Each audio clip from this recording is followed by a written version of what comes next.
morning. Kalimera, everyone. So things change over the years, but our CENMAR Forum remains. We are proud to say that this event brings the whole CENMAR family together and all over the world. A way to make our relationship stronger, a way to share our experiences. As part of the Forum Committee, I'm very happy to say that this team is getting bigger and bigger every year. This year, our motto remains the same: be aware, take care. But our target this year is to shape the future together. I want to thank each and every one of you for being here again this year. And I would like to introduce to you our hosts for the day, Ms. Konstantina Foudouli from the Technical Department, and Mr. Anthony Lambros, our COO. Thank you.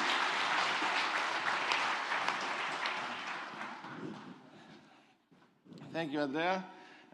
Thank you, everybody, for being here. Before we start, I'd like to express my sincere appreciation and thanks to our team that came from Greece, starting with Andreas and, of course, our tireless technical coordinator of this event, Mr. Kostas Lionis. Costa, can you please stand up? It's not easy putting this event together, so we thank you very much. And also our panelists from Greece. Everybody has something nice to say to you today, so I'd like to thank you for your participation already. It's great to be back, and we're going to talk a lot about that in the future. But for the moment, I'll pass on to our relatively newcomer, her second time in Manila, Konstantina. Please, can you hit away with the instructions? Welcome, everyone, from my side as well. This is the second day of this year's forum in Manila. Yesterday, we were focused only on the officers, but we are happy to be all together. We are excited to have you here. So let's start with some basic ground rules so we can all enjoy this event. First of all, we want to establish that this is a safe space. We want you to feel confident, to feel comfortable, to share your thoughts and speak up. We also want to remind you that we want to behave with respect to each other. So right now, I will ask you to take out your phones and put them on silent mode, please. So we want to show our respect to the speakers and to the rest of the attendees.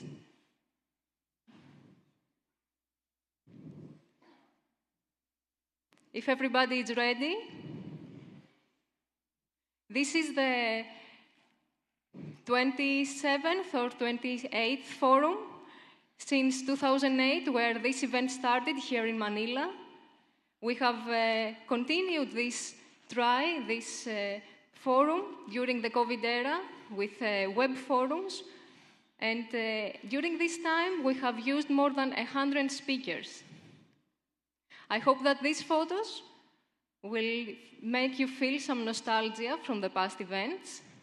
And if you want to see the past events, you can do so through the website of the forum, and you can also be informed about the forthcoming events.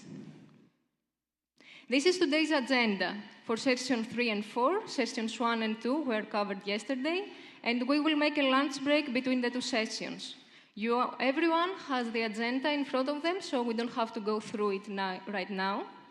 But at the end of the event, we're going to take a group photo all together so we can remember this day we spent together.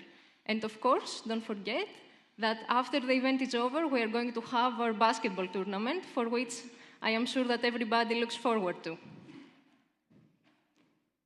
I asked you to get your mobile phones to silent mode, but we are going to use them for this event. So you can log in to the Wi-Fi using the passcode on your tables, and you can use the QR code on your personal tags To access the Slido, we want to have your questions and they will be answered by the end of the day. Now, before we officially begin this event, please remember that this is a non-smoking area. If you need to take a smoke, you should do so at the designated smoking area that is outside of the building. And in case that any emergency happens during this event, please use the doors that are behind you to get you to the stairs that are right in front of you or to your right to exit the building. Thank you very much. I hope you enjoy this event. I will now pass the floor to our COO, Mr. Anthony Labros, who will give the keynote of the day.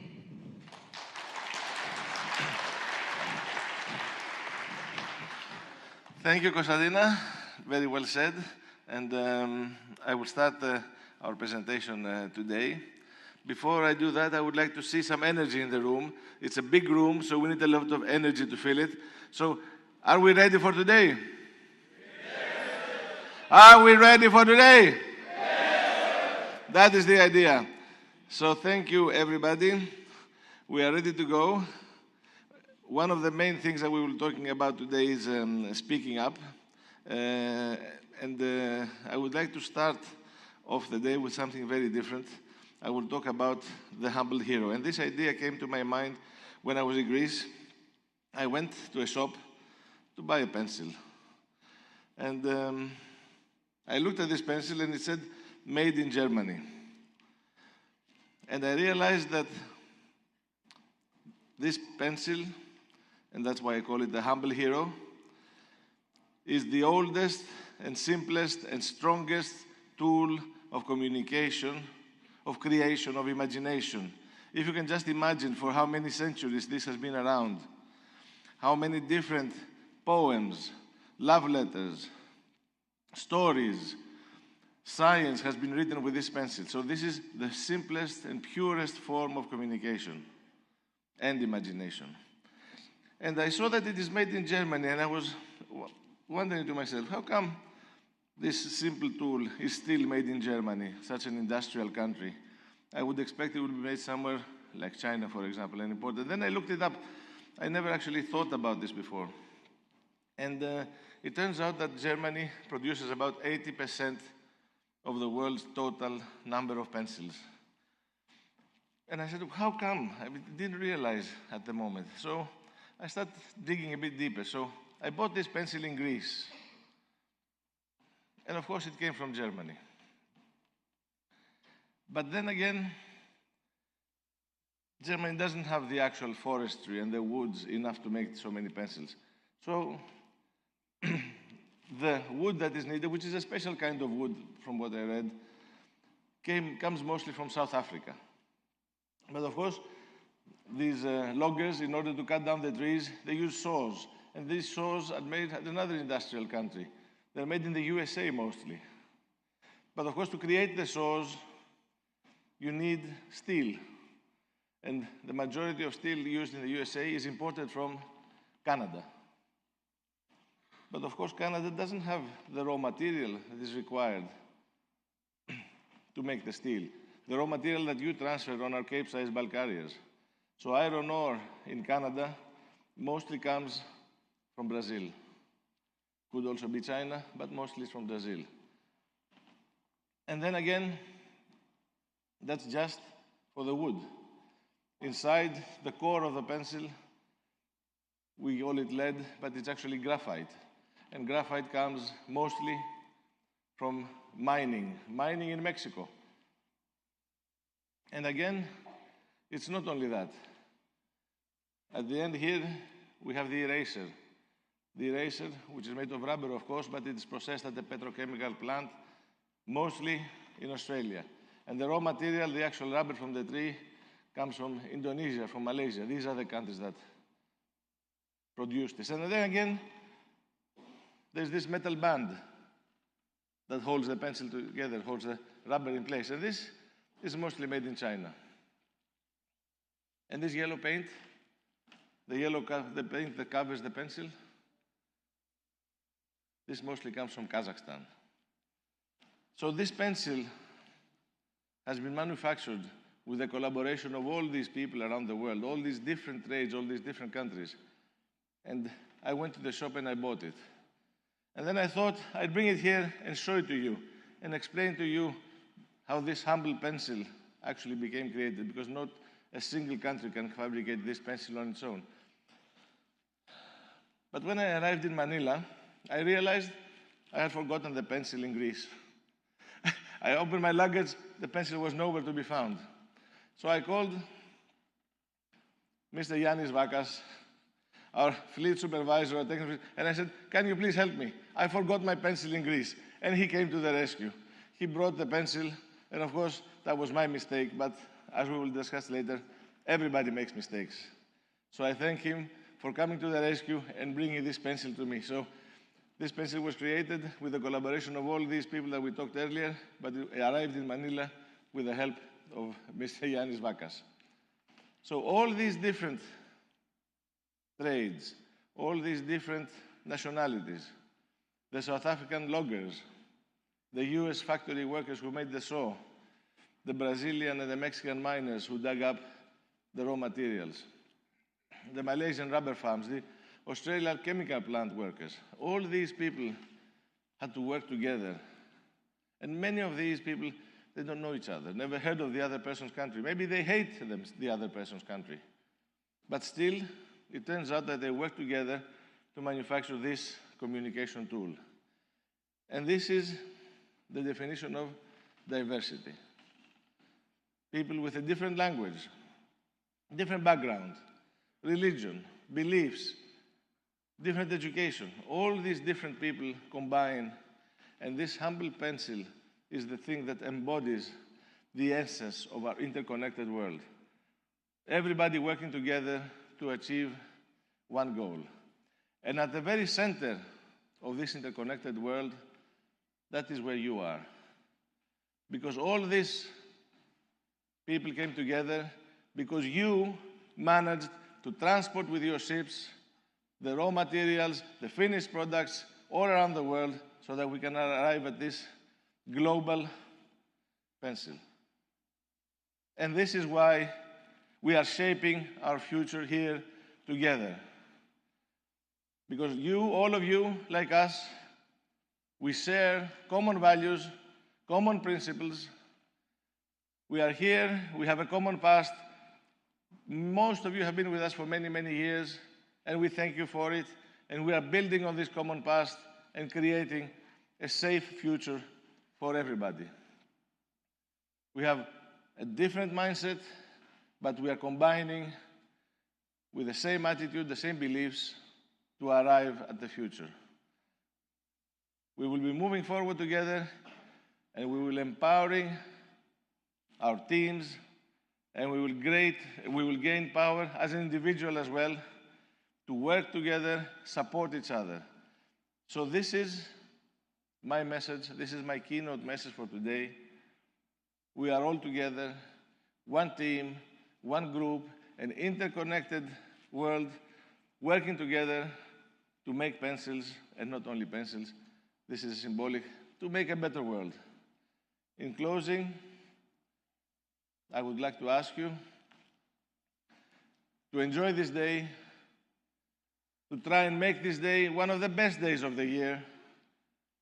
We will try to talk about many things, to exchange ideas. We'll try to have fun together, because if you have fun, then the memories stick, and that is what we want to do here. We want you to go away happy, and we want to create the best version of ourselves that we can. Everybody in here has their own abilities, has their own values, has their own specific, particular characteristics, but we can all improve. We can all be better, and that is what we ask from you, to be the better version of yourself. I will leave you with a video exactly about this.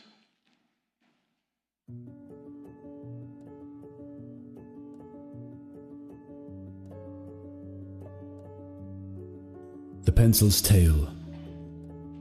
Once upon a time, an old pencil maker took his newest pencil aside, just before he was about to pack him into a box.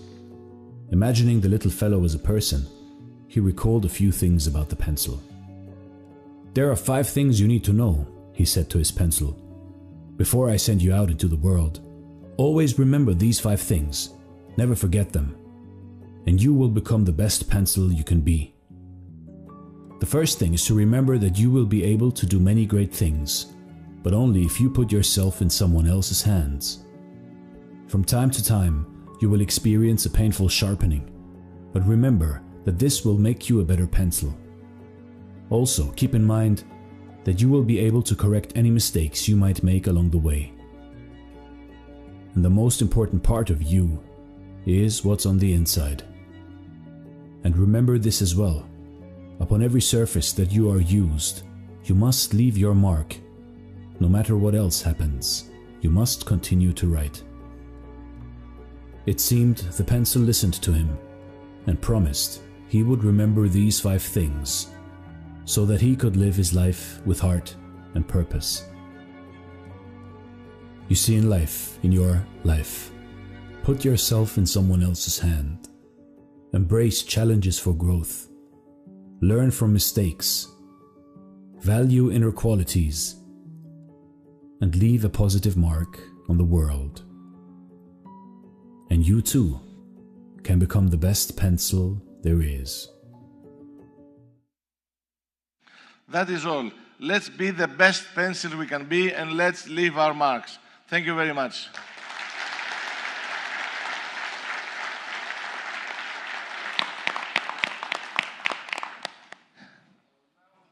I invite our colleague, Ms. Maria Mothoniou. I would like you to welcome her with a warm round of applause.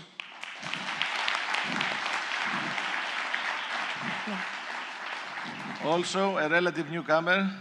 She chose to become exposed today to you, and her topic is almost about that. So thank you, Maria. The floor is yours. Hello.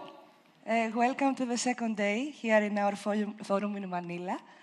Today we will discuss a subject, of course, related to safety. How you can enter in an enclosed space without being exposed. The definition. An enclosed space is an area or a compartment surrounded by physical barriers, making it difficult to enter or see inside. The characteristics. Limited openings for entry and exit, poor natural ventilation, not intended for continuous worker presence, potential risk of low oxygen levels, potential presence of toxic gases, vapors, or fumes. These are the enclosed space we have defined in our system.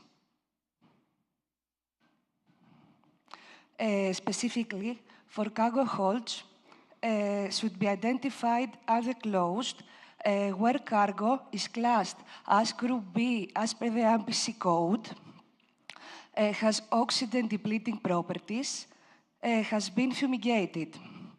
Its residues have not been removed from the holds. In all the above cases, you should open cargo hatch cover for at least 1 hour before entry, and of course, to make the regular checks atmosphere. Other dangerous spaces. These spaces are considered on board as enclosed, but can still dangerous. The company refers to these as other dangerous spaces. Their areas must have a stencil on the outside stating ventilate before entering and use a gas instrument. These are as defined in our system. Some of them for castle, paint lockers, battery locks. If you recognize this poster, is recently published. Each vessel of our fleet should hang this in bridge ballast room, accommodation alleyways, and cargo control room. The authorization and precautions of entering enclosed spaces. You have to read film Chapter B, Section 2. You have to raise the risk assessment, operation type, safety and health, and operation name, of course, entry into enclosed spaces. the permit, enclosed spaces, and pump room entry in case your vessel is equipped with a pump room. These are the personal and portable gas detection instruments for detecting oxygen, percentage, flammable, and toxic gases. You may have other type or makers on board, but all are detecting the same gases and are used for the same purpose. As we mentioned earlier, one of the precautions to enter in an enclosed space is to carry out the permit, PTW001. Permit is valid for a normal working day. We don't exceed 12 hours. It is correspond to one compartment only. Master is responsible for approving the permit and signs upon completion of section 1 and 2. Μπορούμε να πάμε λίγο παρακάτω τα notes. Excuse me. In case ventilation of the space stops or any of the condition changes, the permit is not longer valid and all persons must exit the space. Here we analyze an inspection of a bilge holding tank. You start first by conducting a risk assessment, taking into consideration the measures and the hazards. Then you proceed by completing the permit. We move in section 1. In this, the status is the pre-entry preparation. A responsible person completes the section 1 and 2. You ventilate the space, you take sample of atmospheres, and you continue with the rest of safety items confirmation. You have to make the tests based on the nature of the previous contents of the space. Of course, do not forget to proceed with the calibration and pump test of the gas instruments you will use before the measurement. So, you have tested the atmosphere for safe entry. At the entrance, it's necessary to have an attendant. He is a supervisor, but he must not enter to the enclosed space. Officer of the watch should be informed, as you see in the image. All equipment should be maintained and approved. You have to implement the lockout-tagout process, if it's applicable, and also to post a warning sign in order to inform that the space is open to enter. We continue with the section 2. In this section refers to pre-entry emergency precautions. All persons entering the space have discussed the operation in the daily working planning meeting, been familiar with the emergency and evacuation procedures and with briefing apparatus, been clothed with proper PPE, agreed and tested the system of communication between all parties, ensured that the rescue and rescue equipment is available. When all the above are confirmed, the master gives his permission and the permit is valid. Section 3. This section is completed by the responsible officer. When the permit is valid, the responsible officer must enter the space to confirm that indeed all the agreed safety measures apply and that the space is even its most remote corners. Persons entering for the initial verification are equipped with EBD, safety line, radio communication, personal gas detector. In this stage, the attendant completes the name who entered in the space. Section 4. The attendant have to record the names of the personnel entered. Section 5. The attendant is supervising the entry and record the atmosphere checks during entry, and these checks should be done at minute intervals, but shall not exceed 30 minutes. Do atmosphere tests and ventilate the space throughout the occupation. Okay, finally, section 6. The job has been completed and the responsible officer completes the section. When you complete the job and everybody's out of the space, do not forget to remove the lotto. If you follow this permit and all related procedures, as we discussed, you never be exposed. Thank you.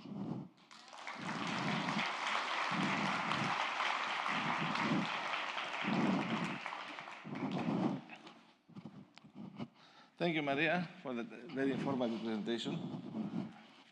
I would like to invite now my co-host, Konstantina, to take the floor. Today, unfortunately, you'll be seeing a lot of me and her around, so you better get used to it. So, Konstantina, if you're ready, please, the floor is yours.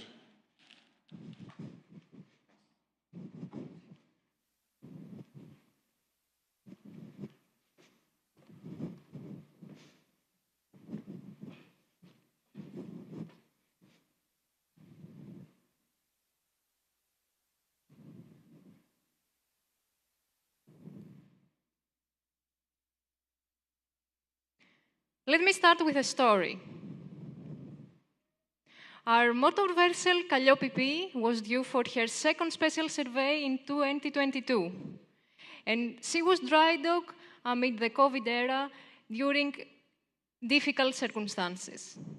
Nevertheless, we tried the best to attend all problems and all machinery on board. So, for the deck part, we made maintenance to the hatch covers, to the rubber channel. We replaced a lot of hydraulic pipes as needed. And during the class inspection, this was the condition of the air vent heads.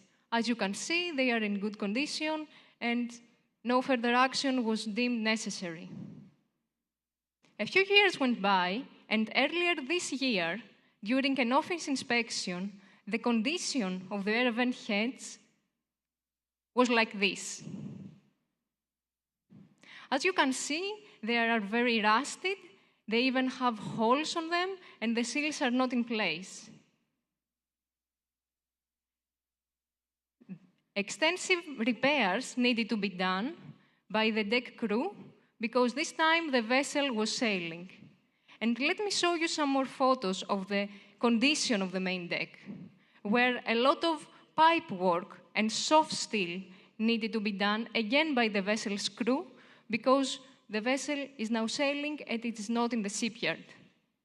And the question is, what happened between 2022, when the vessel was delivered in good condition from the repair yard, until earlier this year that the vessel was in this bad condition?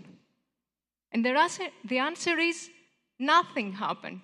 Nature simply took its course, and no one prevented it. This is why we are here. We are here to protect our vessels from the natural wear of the marine environment.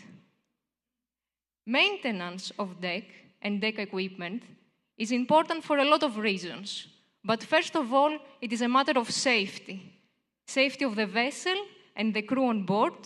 It is the best way to avoid having accidents, and this is the way to ensure that the emergency systems will work properly in case of an emergency. As we saw earlier, the air vent heads cannot be in the condition of the first photos, and the acceptable condition is the second one. Their purpose is to provide adequate ventilation of the tanks, protection against dangerous pressure buildups, while at the same time protecting the tanks from seawater ingress. If their condition is like these bad photos or the photos we saw earlier, this is an accident waiting to happen. And another example of how the maintenance of the deck equipment affects the safety of the crew on board is these platforms that are used by the deck crew daily, and if they are not attended, they can be dangerous to walk on. Apart from the safety, the proper maintenance is important for the proper operation of the vessel. This is a way to make sure that we avoid delays and we don't have disruptions on the vessel schedule that can lead to even financial losses and further delays. Deck piping especially suffers from bad maintenance. Just imagine that these corroded and thinned down pipes, even to the point that there are holes on them, are the pipes leading to the mooring winches of a vessel. This essentially means that the vessel cannot perform a mooring or unmooring operation until repairs are made. And except for that, think that we try to use these pipes and high-pressure liquid flows through them. This becomes immediately an unsafe condition for anyone who walks by these pipes and a potential marine pollution event. These are some photos that are unfortunately again a recent case on one of our vessels. These are photos from a jib of a cargo deck crane of one of our vessels. This is again corroded in an extreme degree where holes are generated on it, and this crane cannot be used in this condition. We have to make repairs that are very difficult and very demanding because of the position of the jib and the shape of it. So, until these very demanding repairs are done by the ship's crew, if the vessel is still in operation and we cannot go to a shipyard, this means that this vessel cannot perform a cargo operation, the sole purpose of all vessels. These are some photos of steel repairs that were required from a vessel that went to dry dock, and you can see the hatch combing where the drain channel and the clit holes were corroded so extensively that we needed to replace the steel around them. If the hatch covers, the hatch combing remained in this condition, this means that the water integrity, the weather tightness of the cargo holds can be compromised. Another aspect we need to consider when we talk about maintenance is the regulatory compliance. The operation, the maintenance, the condition of the vessel is verified by third parties through class surveys, flag inspections, port state control inspections, and venting or right ship inspections. This is a summary of the top 10 detainable items identified through Tokyo MOU for ABS classed vessels in 2023. You can see the red highlighted items that they are related with maintenance of the deck. So we have lifeboats, ventilations, fire system, and on the third place of the detainable items, this means that this recommendation led to detention of the vessel is straightforward the maintenance of the ship. We will see here some photos of bad practices to avoid on board. These are taken from ABS port state control reports that are published quarterly. I personally cannot imagine myself being on board a vessel in an emergency situation where the fire system needs to be used, and this is the condition of the fire piping. I cannot imagine it for any seafarer out there, let alone you, the people on board our vessels. Can you imagine it for yourselves? And these are two more photos of bad practice. This is a weathertight door that is not weathertight anymore. You can see the gap right there. And a fire damper that is corroded, stuck in place, and cannot be operated. Of course, proper maintenance needs proper planning. We need to make inspections to be informed about the condition of the vessel. We need to identify any problems, to inform the office if it is necessary, and timely make repairs so we don't reach a worse condition. Because the situations that we have previously didn't happen within a day or within a month. They were neglected for a long period of time. But the best way to solve this problem is to prevent it from happening in the first place.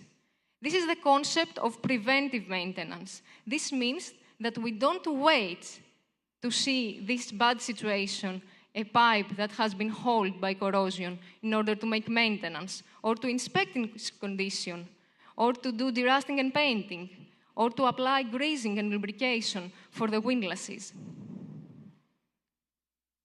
Because when we prioritize maintenance, we don't only care about regulatory compliance.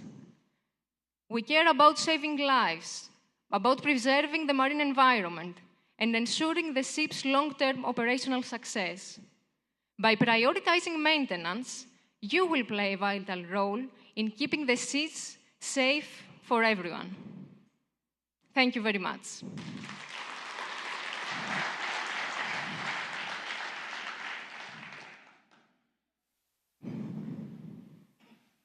For the next presentation, I will pass the floor again to Mr. Anthony Labros, who will have some very interesting insights to share with us.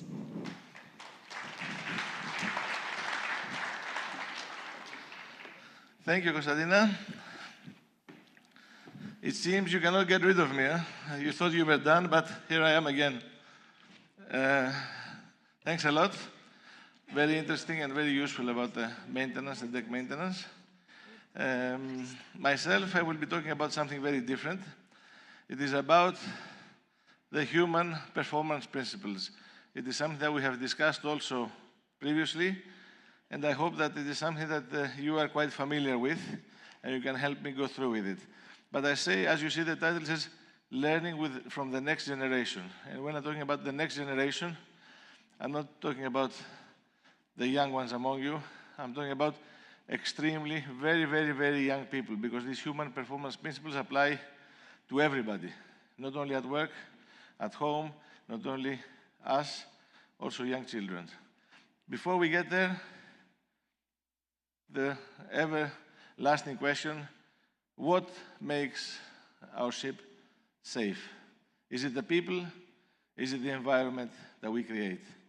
Some say it's the people with their abilities, with their skills, with their knowledge, the technical background. Some say it is the environment, with our systems, our culture, our safety culture, our technology, how the ships are designed, the working conditions, and our corporate motivation. So it could be one or the other, but in actual fact, it is both. It is a combination of the two. So human performance is not only your ability. It's not derived only from your personal ability. You can get the best person in the world, the best performer, and forget about ships for a moment. Even consider sports or basketball. You can get the best player in the world, put them in a substandard environment, they will not be the best anymore. You can take an average player and put them in an NBA environment, they will perform, they will flourish. So it is a combination of the two. It's how people interact with environment. So it's not just people, it's all together combined. And that is where these 5 principles come in. These 5 principles were developed in a book by Mr. Todd Conklin. Some of you have received the book and you have read it. And they're very simple principles. And I would invite you to help me, if you can, say them out loud. I have put some hints here. So can we start with the first one? What is the first of the 5 principles of human performance? The very top one. Please help me. I put some letters there to help you, so now please help me read it out. The first one. Louder, please. Exactly. Error is normal. People make mistakes. Nothing more simple and more true about that. The second one, I won't blame you if you can't find it, but what is it? Thank you. Blame fixes nothing.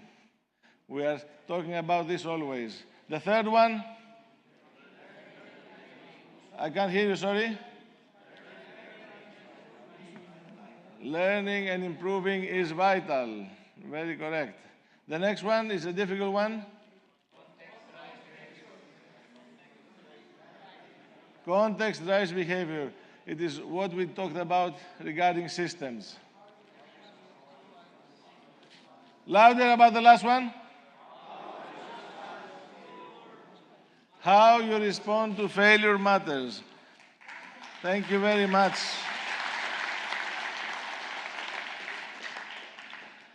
For each of these 5 principles, these simple 5 principles, I have a video for each of these principles that represents more or less what it is all about. And it is from the younger generation, like I said, the very younger generation. So we will start with the first video about error is normal.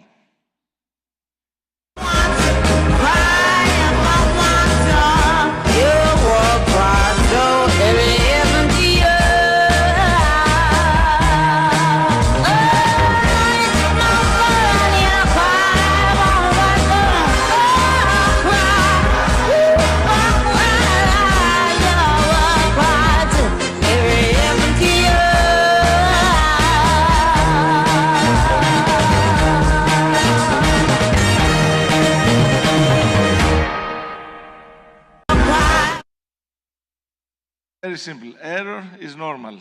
Everybody makes mistakes. Nobody is perfect. We, all of us, make mistakes, and this is something we must acknowledge. We must embrace it. Whoever hasn't made a mistake is somebody who never tried something. And we need to create the environment where mistakes are acceptable. They are a part of life. Consider one thing. How many decisions do you believe that the average person takes every day? I am making a decision now. You are making a decision where you're speaking. I am deciding if I'm going to go left, if I'm going to right. So all of these small decisions, how many do you think you make every day? Throw a number at me, please. 1,000? Anybody else? More or less? Throw numbers. 5,000. Anything? Do I have any higher? It's like a bidding. How many? 10,000. Okay, it's quite high, eh?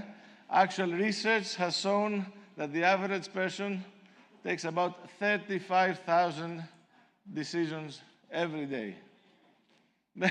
Almost the winner with 10,000 over there. A round of applause for the almost winner. Now we come to something more difficult. Out of these decisions, how many mistakes does the average person make? How many do you think are the mistakes every day? How many? Numbers? 17,500. So half of the decisions are wrong. Okay, that's one way of looking at it. Anybody else? 5,000? So it's all in the thousands. In actual fact, you will be surprised. It is only about 80 decisions that are wrong. This is what research has shown. It's not my figures, about 5 decisions an hour. But we always tend to focus on these 80. We forget about the thousands of correct decisions we have taken. And this also is true at work. Unfortunately, we always focus on the mistake. This is our nature.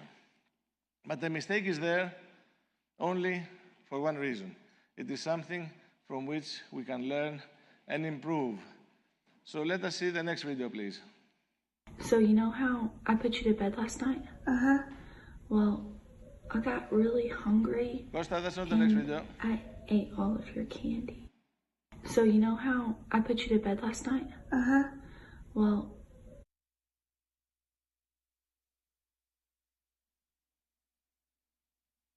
my mistake, that is the next video. Sorry, Costa. My mistake.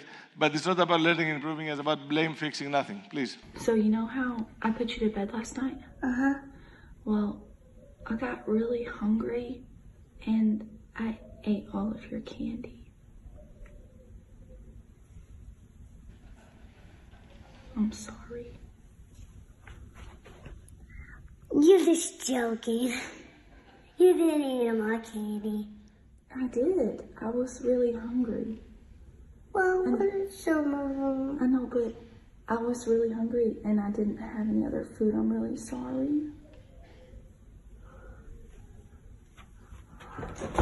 Well, you should eat something from in here. Oh, I'm really sorry. Me too. Mommy, I'm not mad at you. It's okay. I think there's a lesson to be learned here. Blame fixes nothing. And Costa, error is normal, so I apologize, and please don't blame me for my mistake earlier. So blame fixes nothing. Blaming, it is a natural reaction. We all feel it. It is a satisfying reaction sometimes, but it is totally useless. It doesn't help anything. It doesn't fix anything. Nobody wants to be blamed. That is for sure. And this is sometimes why people do not speak up. And we will talk later on about speaking up, which is a very, very important aspect of these performance principles. And you can blame and punish somebody, or you can learn and improve from the mistake. You cannot do both. Once you start blaming and punishing, learning is over. So it is a choice that we have to make, a conscious choice. And we must consciously choose not to blame. And remember always the little boy. This is a lesson for us. We need to fix the problem and not to remove the blame. That is what it is all about. And we come to the next principle, which is about learning and improving. Costa, thank you. Everybody, say hi. Hi. Hi. Come on back out.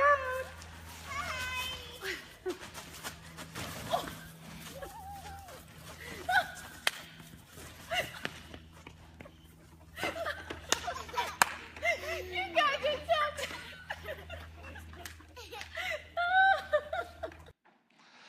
So learning and improving is vital, and we need to learn from our mistakes. Even more importantly, if you can learn from the mistakes of others, it's even more valuable. As you saw in the video, it's not that easy even to learn from the mistakes of the others. So learning and improving is vital. It is the deliberate action. We must strive for it. We must strive for it.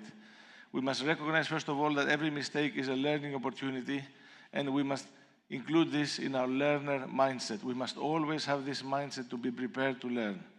And again, like we said, if we go down the blame path, the blame way, learning is over. Which brings us to our next human performance principle. Costa? Staring at the blank page before you, open up the dirty window, let the sun illuminate the words that you cannot find, reaching for something in the distance, so close you can almost taste it, release your inhibitions, feel the rain on. One more time, Costa, please. Staring at the blank page before you, open up the dirty window, let the sun illuminate the words that you cannot find, reaching for something in the distance, so close you can almost taste it, release your inhibitions, feel the rain on. Thank you very much. Thank you very much. What did we just do? We created the context and we created the behavior. So just like the kid, when you create the right context, the behavior will follow. We create the right system, you will have the right outcomes. When we put the people in the right environment, they will react differently. And it is up to us to create the environment. Ourselves in the office, the leaders on board the ships. Every ship is a living organization, it has its own environment. We can say everything we want from the office. If on board the people have a different culture, they will follow that. So it is up to us to create an environment of safety for everybody, even in our own department, in our ship, in our company, everywhere. At every level, we have the ability to create an environment. Our leaders, and we are all leaders in a sense, in a smaller or in a larger group, and our reactions and our action count, and they create the context. And last of all, the 5 principles is how you respond matters. Can we have the last video, please?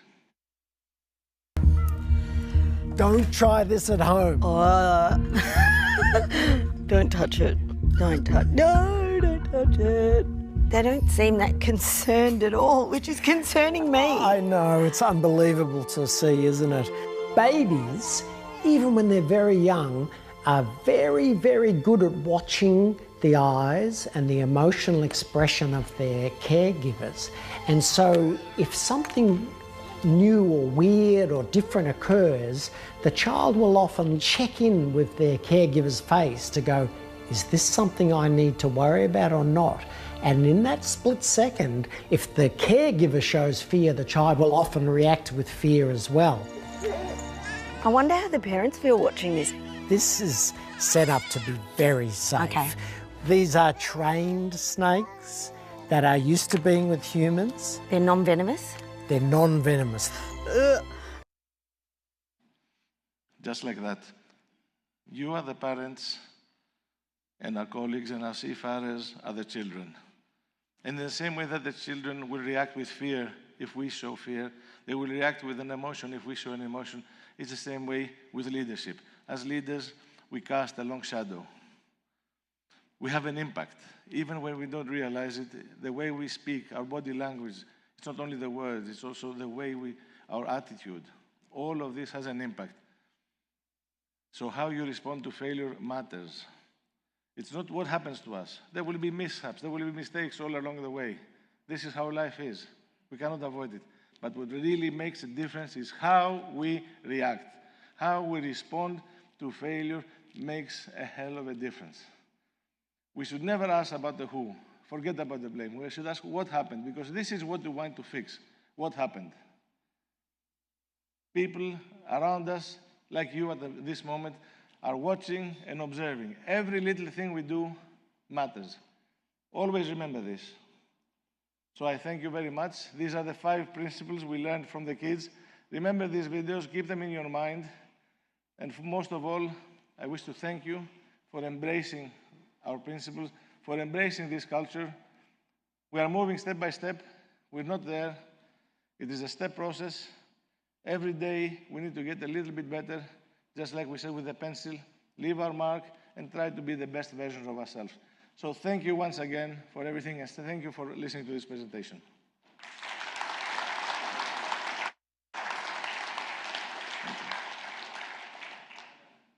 Now I'm at the happy position to announce that you have a coffee break. So we'll be back here at 11:30. 11:30. Thank you very much, everybody. Please enjoy your coffee.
In different manners. Firstly, we will tackle about why it is important to speak up, how it affects our work, our daily work. We will look at the barriers that block us from speaking up, and of course, some tools that we have devised to maybe remove these barriers and make it a little bit more easy to speak up. Then we will look at it from a different perspective, from a mental well-being perspective, because speaking up is important also there. We will discuss a little bit about harassment and bullying, because harassment and bullying thrive when people are afraid to speak up. And at the end, we will have a very brief presentation about how speaking up is relevant to your physical health. And this presentation will be by telemedicine. So I will start first with a very brief video, because I know you like the videos over here. So a very brief video, we showed it again yesterday, to explain a little bit about how speaking up is important.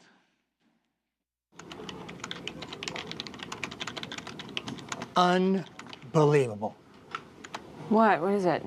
Oh, the warehouse guys are playing fast and loose with safety procedures again. Of course, no one reported it. So now all our shipments are delayed because we got a big chemical spill somewhere. Well, that's not good. No, it's not good. Is that a zombie? Nah, it's just Bob from accounting.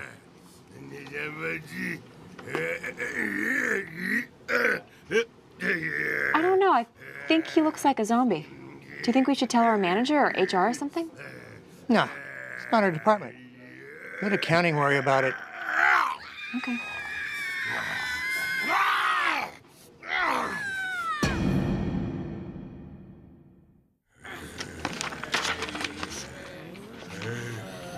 It says right here in the code that any outbreak of zombies should be reported to Human Resources.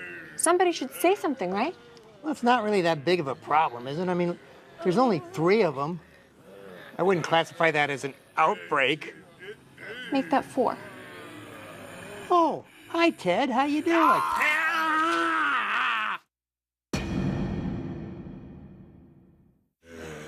Oh, I can't believe Ted bit me. I can't believe no one's done anything about this yet. Well, I'm sure that the executive team is aware of the situation. But what if they aren't? Well, then do you want to be the one to be the bearer of bad?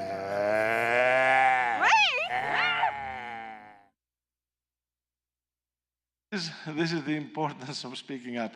And if you think this is an imaginary scenario, I can tell you that in the USA, about 35% of the people believe that the zombie outbreak is a real possibility. So, but you saw all the key words there. Yeah, maybe we should report it on the one side, the young lady, it's not a big problem. It's not our department. Somebody will take care of it. Do you want to be the bearer of bad news? These words are key when it comes to understanding why people do not like to speak up. But firstly, why is it so important? We're talking about this. Why is it so important? Number 1, learning. Like we said earlier with the 5 principle, learning and improving is vital. If you are afraid to ask questions, learning is over. And when we say questions, we mean questions without fear of repercussions, without fear of feeling that you said something wrong. There is no stupid question. So if you cannot ask questions, learning is over. Innovation. If you cannot make suggestions, innovation is over. There are new ways to do your job. Always there is something new to offer. If you are afraid to speak up and say this, we will keep on doing our job the same way we used to do it ages ago. Maybe there is a bright idea somewhere in the room. If they will not speak up, that idea is lost. No blame. Again, we said this before. Blame fixes nothing. We need to admit our mistakes, that we were wrong, and then we can fix it. If we manage to speak up about a mistake without fear again, without fear of repercussions, then only then we can actually fix the problem. Teamwork. We talk about so many times. The word is over there. You have seen it so many times. It is not a real team unless we can speak up. And of course, like we said earlier, our mental well-being. Bullying, harassment, exclusion, these thrive when we are not able to speak up. And of course, the major problems which cause us to be afraid to speak up. I will be judged negatively. People don't like to be judged or to be blamed. I may look stupid. Always we are afraid of this. We are not certain about something. Maybe I'm wrong. It doesn't matter. It doesn't matter. An opinion is valuable anyway. I will get into trouble. Another serious problem. We're afraid that if we speak up, we'll get into trouble. It's not my responsibility. Nobody cares. Nothing will change. These are all the ideas that block us from speaking when we think that nothing will happen. Nobody cares about my opinion. Or we think that we will offend somebody. It doesn't matter. It doesn't matter. We need to have the ability to feel safe to speak up. And I'm talking about safety because the feeling that is hidden behind all of this inability to speak up is fear. And of course, the way to counter fear is only through courage. We must create the courage, we must be strong, and this courage works in two manners. It works in two ways. We need courage to speak up, of course. It takes courage to speak up. But on the other hand, if you're in a leadership position, it takes real courage to sit down and listen. And yesterday, with the officers, we dedicated the whole session about listening, about active listening, about comprehension, about making the other person feel heard. So this courage is what I am asking from you, for both sides. To have the courage to speak up, but also to have the courage to sit down and listen, to listen to a different opinion. It is okay to listen to a different opinion. It's okay to disagree. It is not okay to be disrespectful. If we want people to speak to us honestly, then we must be willing to honestly listen. Not pretend that we are listening. We must listen honestly. And all this will create an environment of psychological safety. And within this environment, ideas can be exchanged and we can get better. And how we can create this environment? It's very simple words, simple to read them, not so simple to apply them. But we must always keep them in our mind when we're having discussions, when we're having debates, when we're having arguments, when we are listening. We must be respectful and fair to others. We must show our empathy. We must show that we care, not only for the person, but also for their opinion. And this is something we cannot fake. We must actively include everybody in the discussion. If we do not try to do this, then maybe we are accidentally excluding somebody. We may not even want to do it. It may happen by accident. We must show our appreciation. It is a very, very important thing to do, especially for the younger generation. And we must admit our mistakes. We must have the courage to also say that we are wrong. We are also human beings. We take 35,000 decisions a day and we make 80 mistakes. All of us. My first thing to do, to be self-aware and to admit that I too make mistakes. If we admit our mistakes, we take ownership of our mistakes, then we can get better. And it is all about this word that is in our company, marine trust or trust bulkers. This is a key word, and it is something that is being built. And that's how we have the cranes over there and the construction site. It's something that is being built over years. We create it, we nurture it, we make it stronger over time, and it is a constant effort. And part of speaking up is that we also have some tools to help us. We have developed these tools over time. You know them, and they are there to help you speak up and express your opinion without fear. How we observe the weak signals, hazard identification, stop work obligation. This is the strongest tool that we have in respect of speaking up. We all have the authority, the right, the obligation, whatever you want to call it, to intervene if we see something that isn't wrong and to stop this from happening. Our last-minute risk assessment, our toolbox talks, all of these are there to enable you to speak your opinion. But of course, the condition is that we have created the environment of safety that is needed for you to voice your opinion. Like I said, it is very important. In order for somebody to speak, they must believe and strongly believe that we are there to listen. And this is our responsibility, to create the environment of listening. And you know this already. If you see something, I can't hear you. If you see something, say something. If you think something, say something. If you feel something, say something. It is very important to say something. And it is not only important for your safety, it's also important for your mental well-being. And there also, we have different tools that we are using. We have introduced these tools, the helplines, mind call, the ambassadors, the complaint procedure. We have these tools, the leadership visits when our leaders come on board, myself included. You have the opportunity to speak up to them. Please do use these tools. I know it is not easy.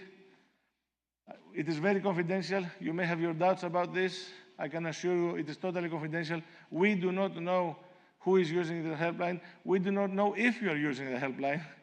We get no feedback whatsoever, but it is there for you and for you alone to use it and to try and go navigate through your problems related to your mental well-being and, of course, to make us all speak up easier. So I will make a pause here. We will see a video which is specifically targeted on mental well-being, a video which we created a couple of years back. Many of you, maybe you have seen it already, but this video will also act as a starting point for a discussion about this very sensitive topic. So, Costa, please.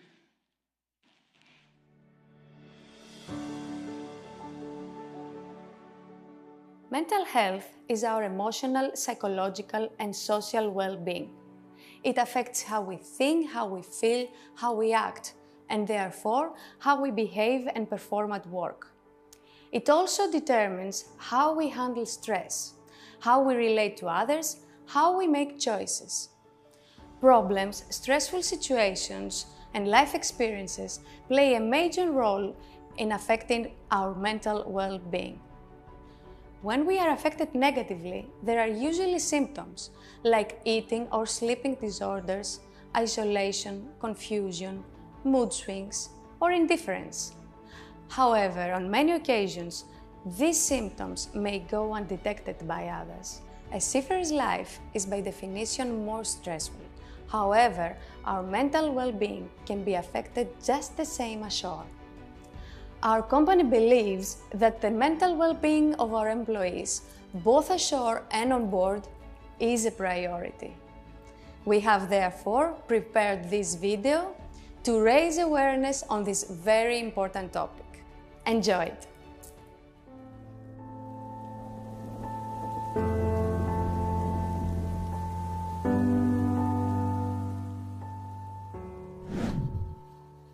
Chief, the second engineer is here and wants to complain about... Chief, what kind of food is this? Who do you think you are feeding? Animals? But nobody has complained before. Well, maybe, just maybe it wasn't so bad before. We have a load of problems. We are running the engine room, man, and we come up exhausted for a quick bite. And all we get is this crap. I'm so sorry. I'll cook something else. Would you Never like an mind. omelette? And I will eat some cookies and milk. Not a lot, but at least I will be able to eat it. Sorry.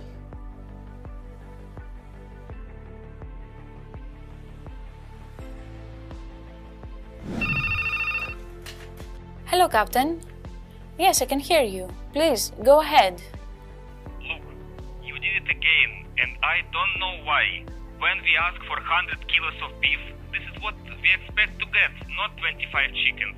And the quality is worse than anything I ever seen. Sorry, Captain, I don't understand. Please explain to me so that I can fix whatever went wrong. Oh, I'm sure you know very well what you're doing. This is not the first time. What you're trying to achieve? Starve us to death or poison us like that Chinese ship? I'm very sorry, Captain. At the next port, I'll try to... Hello? Hello? Maria, I need you to process this order for pipes. It's very urgent. Yes, immediately, but I'll need a couple of hours to get quotations. I have 2 ships passing Singapore tomorrow for their quarterly provisions and stores. Plus, I had the captain from the Dynasty screaming at me just now, but I'll definitely do it. Okay, I don't think you understand. We have a workshop scheduled for the day after tomorrow, and they need all of the materials. Do you believe they can make it without the pipes? Yes, I understand, but everyone is pressing. I'll get on to it as soon as I can. No, you'll get on to it now. Elena, I need to take a break. Look after my ships while I'm gone. Okay, Maria, don't worry. Take it easy.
When you change for lunch, you know we don't allow coveralls in here. Sorry, I'll be quick. Just this once. We're doing the main engine inspections and we can't afford to lose any time. How is that coming along? Oh, thank you. When do you expect to be ready? Maybe another 8 hours or so, but I'll give you a 2 hours notice though.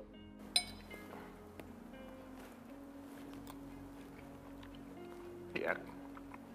What is this? Did you try it? I know what it's supposed to be, but way off target. Yesterday, my second was complaining about the food. He was doing more talking than working. But this, it's really bad. It sucks. I know. Spoke to the chief cook yesterday to try and motivate him. Recently, he hasn't been the same. Poor chap. He thought I was going to send him home at the next port. But what's the problem? Is it the provisions? Poor quality? I thought we've had our share on this. Not just that. His house is in Mindanao, which was hit by the typhoon last week. The roof was torn out, it was flooded, and worst of all, his younger sister is missing. He's pretty messed up, and the best we can do is to support him. He's in contact with the CENMAR office, and they're trying to help, but we need to boost his morale. He can also call a helpline to get some comforting words though. I told him, but he thinks it's not confidential, and he may end up losing his job. That's nonsense. Remember last year when I was out of work for a long period due to the COVID, and the bank was pressing me for loan payments, threatening to auction my house? Sure, many of us been there. After I joined, I was feeling so miserable one evening, and I decided to call the helpline. Even though nothing had really changed, I felt such a relief. I think it works. Okay, but apart from that, it's our obligation as leaders, as colleagues, as friends, to stand by our people. I think you're right. I'll also tell the second to back off a bit. Sometimes he's a little bit pushy. Still, look on the bright side. This food makes it easier to curb some weight. Always with a positive flag. Diet it is then. Let's all try our best.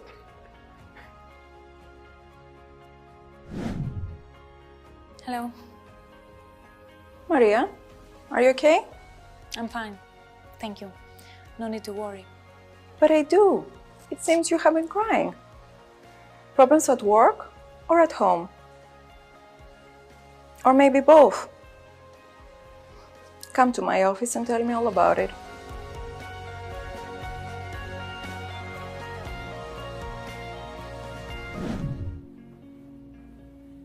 Hi Chris, how are you doing?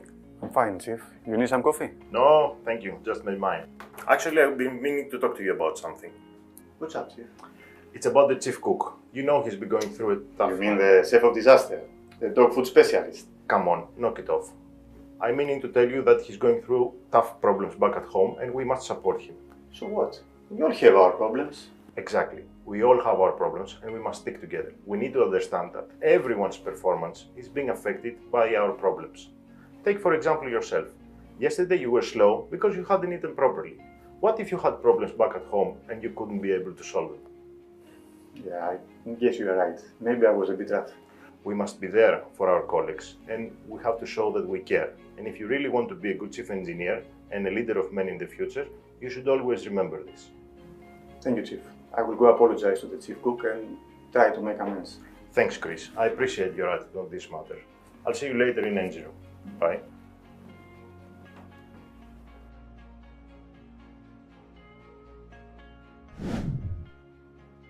Have a seat, please. By the look on your faces, I guess you're wondering why I asked you here. To be honest, yes. I want to talk to you about Maria. She's been struggling recently. Yes, I've noticed too, and I wanted to ask you whether it's possible to replace her or switch departments. I don't think she can handle this pressure anymore, and in the past, she really did great. John, it seems we observe the same thing, but we definitely don't agree on the course of action. Maria has been under a lot of pressure, both internal and external. She's going through a nasty divorce, which would affect anyone. Plus, the recent fleet expansion has added to the workload, as have the emergency repairs from port to port. I didn't know about the divorce. Did anybody of you know anything? I did. She said something to me, but I didn't ask for many details. I didn't want to pry. Everyone have their own problems.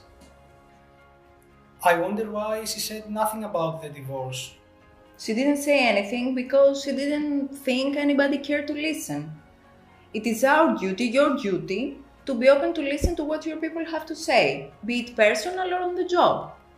Okay, we sympathize and everything, but at the end of the day we need to do our job. I still think it's better to look for a replacement. That's not how teams work. When a team member is struggling, the rest of the team helps. When a wolf is wounded, the rest of the pack helps it survive. They don't just leave it behind. So, what do you suggest we do? In brief, cut her some slack. Give her some breathing space. Not everything is equally urgent. Prioritize your needs carefully. And if something really pressing comes along, Elena will be there to help out, won't you? Of course I will. Anything to help Maria. We can also take some work of hers for a short time. Maybe our fleet can take over 5 ships for 3 months in order to help. That's a very good idea. Thank you for volunteering. You see, there is a lesson to be learned here. If we listen to our colleagues, then we can really help them. And in turn, help our work and the company. It's a win-win situation for everyone. Sometimes you can be so involved in your own swimming, you may not notice someone drowning right next to you.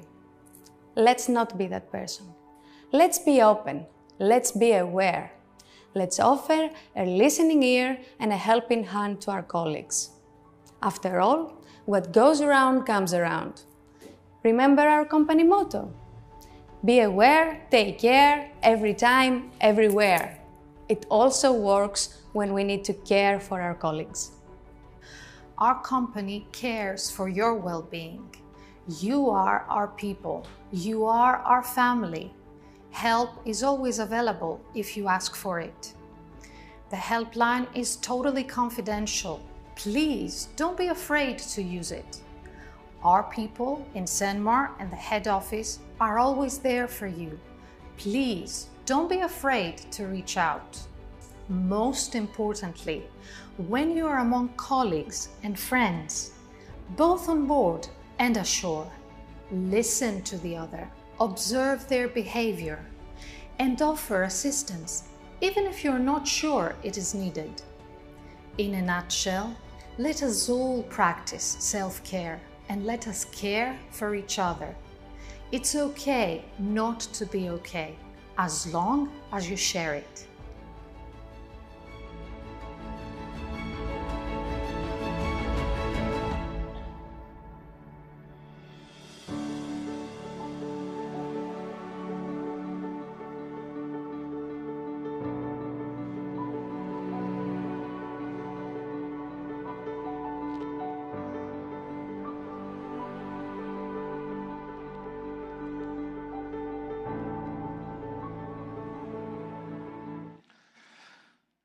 Thank you very much. And before proceeding, I would like to extend a thank you and a round of applause to all the people that work hard for this video. And I don't think any of them are here today. Eli is here, but most of our people are back in Greece. So thank you very much for preparing this video, which took quite some time and some effort. And also, like the second engineer, myself, I haven't been eating well lately, so I'm a bit tired. So I think I need some help. And I will invite Madoro Dopoulou and Konstantina Foudouli, two young ladies, to help me out with the rest of this presentation because it's getting quite hard for me. I'm an old guy now. And please, welcome them.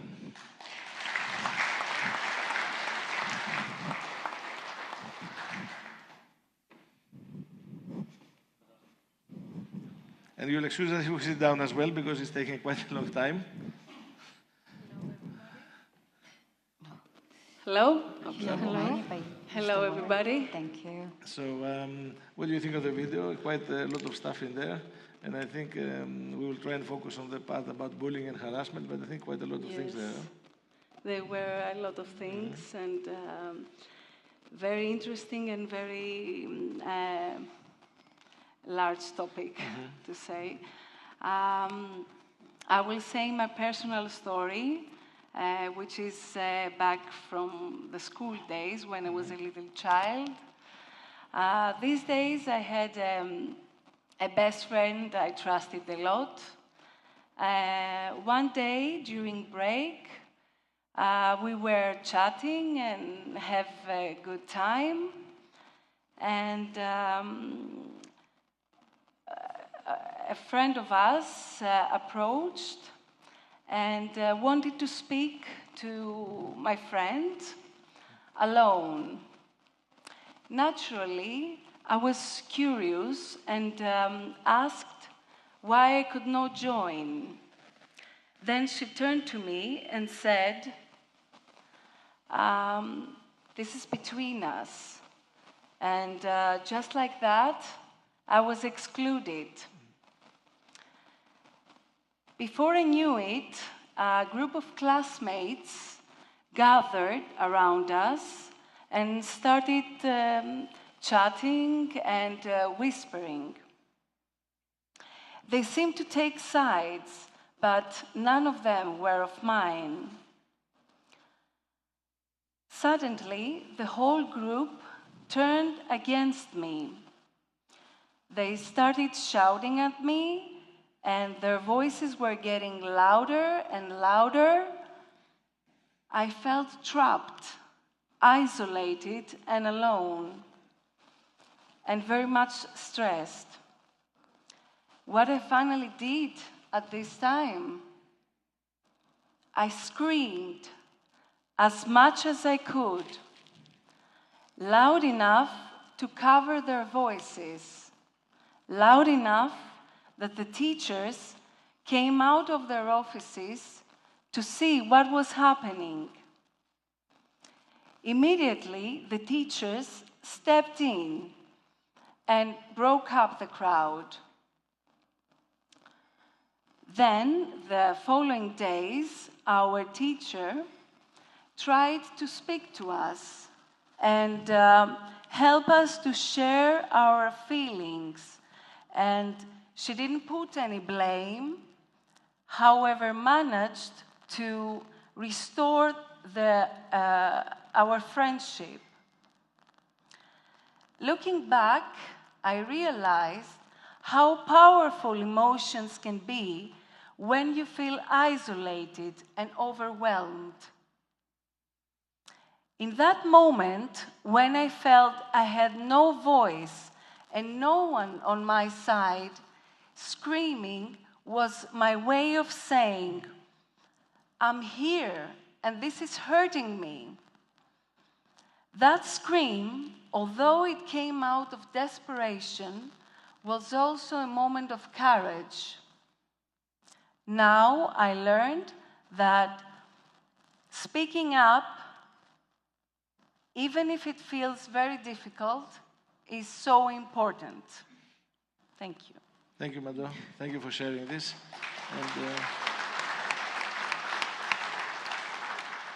And sharing this also is an act of courage. And of course, we all know a lot of these behaviors originate and are nurtured in the school environment. So I'm sure a lot of you have similar experiences from your school years, and these are transferred also. It works with the family and also with the working environment. And stepping back on towards the video we just saw, there were instances of harassment and bullying, and this actually can have different approaches. Like we see in this slide on the screen, we had a case of direct bullying when somebody was shouting names, insults, blaming, trying to degrade another person, as the second engineer did with the chief cook. There were other cases where this is used in a different manner, where somebody is not being disrespectful or insulting, but actually just abuses authority, like was the case with the superintendent who demanded that this job is done now. So abuse of authority is another form of bullying. Another form is also irony when people speak behind your back, name calling. We think it's innocent sometimes to create a name like the dog food specialist for the cook, but this actually, this bad mouthing hurts people. So this is another case of harassment. Of course, this can be done even from a distance. We had the master on the phone screaming at the lady who is ordering the provisions, and all in all, in many of these cases, I think also people do not realize sometimes that they're having this behavior, this bullying behavior, or this harassing behavior that creates all these problems. Many will say these are just normal cases where people are just trying to do their job. Asking for the pipes to be ordered, asking for the food to be better. Yes, but it's not that. So many times we need to identify ourselves also, to be aware of our personal behavior and to identify this hidden, let's say, bullying. One that is behind the words. It's easy to say, like in your example, when the people are around you and harassing you and bullying, and then you explode and you scream, it's easy to identify it. Sometimes it's not so easy. It is hidden behind words and behind behaviors. And I don't know, Konstantina, do you have anything to share from your experience in this respect?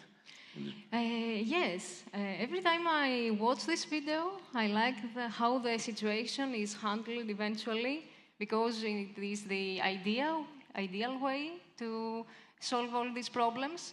So it can inspire me to remember a situation a few years ago from my young professional years. I know I'm still young, but I was even younger. Very young, not just young. I was even younger then. And I found myself in a new role with a line manager, who is the person directly above you on a hierarchy of the company, who was what we would say a difficult person. So that person would not share any information or provide any guidance, but they would still reprimand you if you dare to take any action on your own. And still, if you try to reach out and try to ask questions and seek guidance, it would never be a good time to do so. And you are constantly feeling that you are bothering him. If you try to ask advice from another colleague, that was utterly prohibited, and it was received as an insult to them, as a way to disrespect them. And of course, everything you did was always bad. It was so bad that it could justify personal insults and insults of your company, of your family.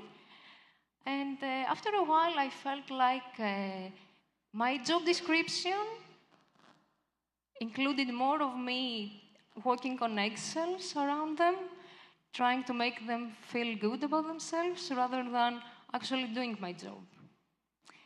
That situation was so intense and consistent that I don't think we should spend any more time describing it, but it is worth to mention why I did not speak up about it. So the first thing was that as context-driven behavior, that I saw everybody else seem like they accepted it.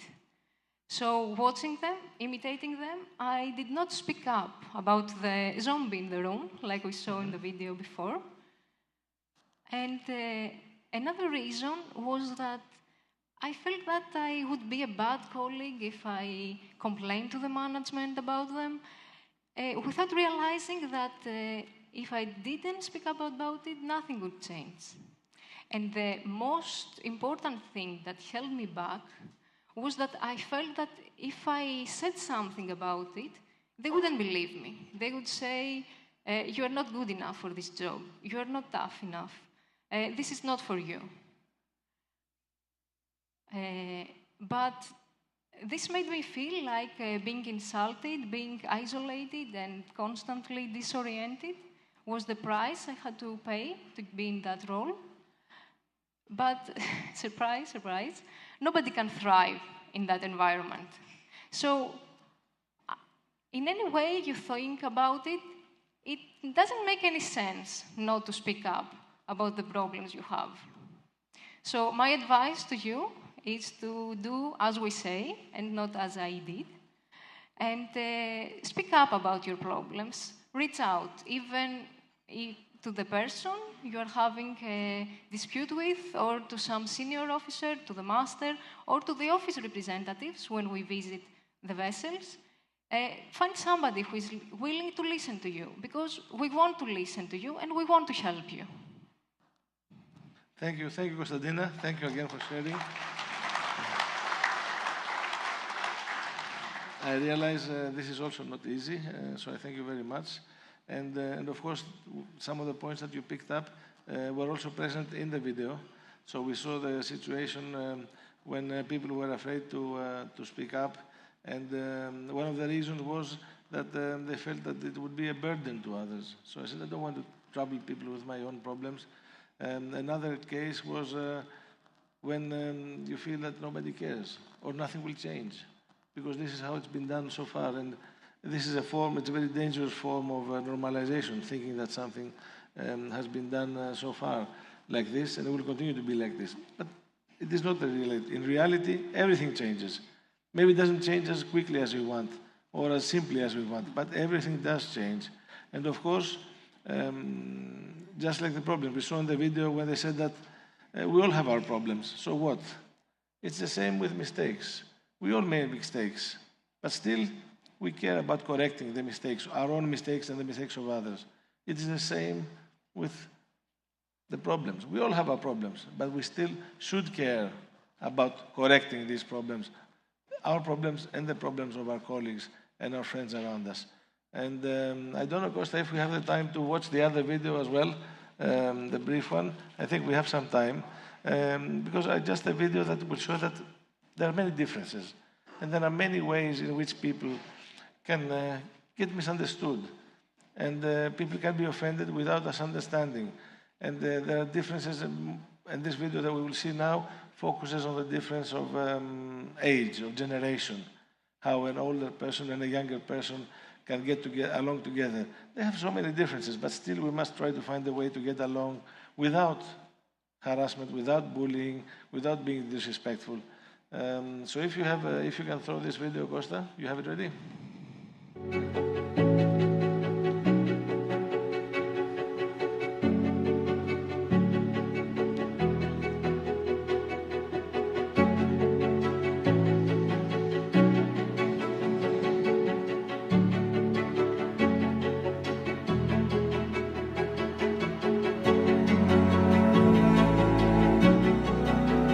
You're slow. You're impatient. You don't respect my work-life balance. You're lazy and you want it easy. You don't appreciate my work and my degree. You don't appreciate the sacrifices I made when I was your age. You don't understand the stress I'm dealing with. Stress? You have no idea how hard it was when I was young. You're stubborn. You can't change. You're superficial and you don't go in depth. You can't multitask and you can't think of new ways to do your job. You are not focused on your work. Just learn to do it the way I showed you. You don't understand technology. You're a dinosaur. You're inexperienced, and yet you think you know it all. You don't get me. It feels as though I'm speaking a different language. I don't get you. Maybe you should try talking instead of texting or WhatsApping or whatever you call it. You never listen to us. You are always challenging us instead of shutting up and learning. You lack empathy.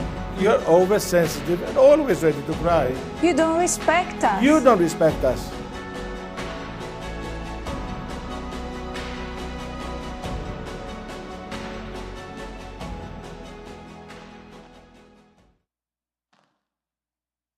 You don't respect us.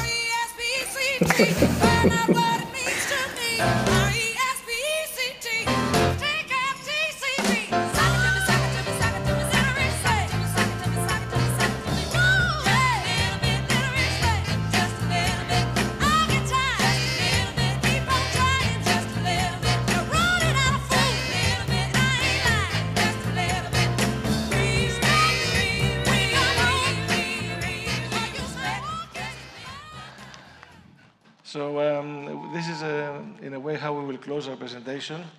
It is all about speaking up, reaching out, ending the doubt. We need to speak up with courage. We need to reach out with compassion. We need to end the doubt with confidence and certainty. So please, I'd like you all to stand, please, symbolically to stand, to show that we stand together against harassment, against bullying, in an effort to create a working environment where we can all feel safe, respected, and valued. Thank you very much for listening to us. Thank you to the ladies for sharing their experiences. Please try, no matter if you're junior or senior, in your position, please try to keep all this that we said today in your mind. This is the way forward. Respect each other, listen to each other, care for each other, show your empathy. So thank you very much for your attention. Thank you, ladies. Thank It's you. been great. Thank you.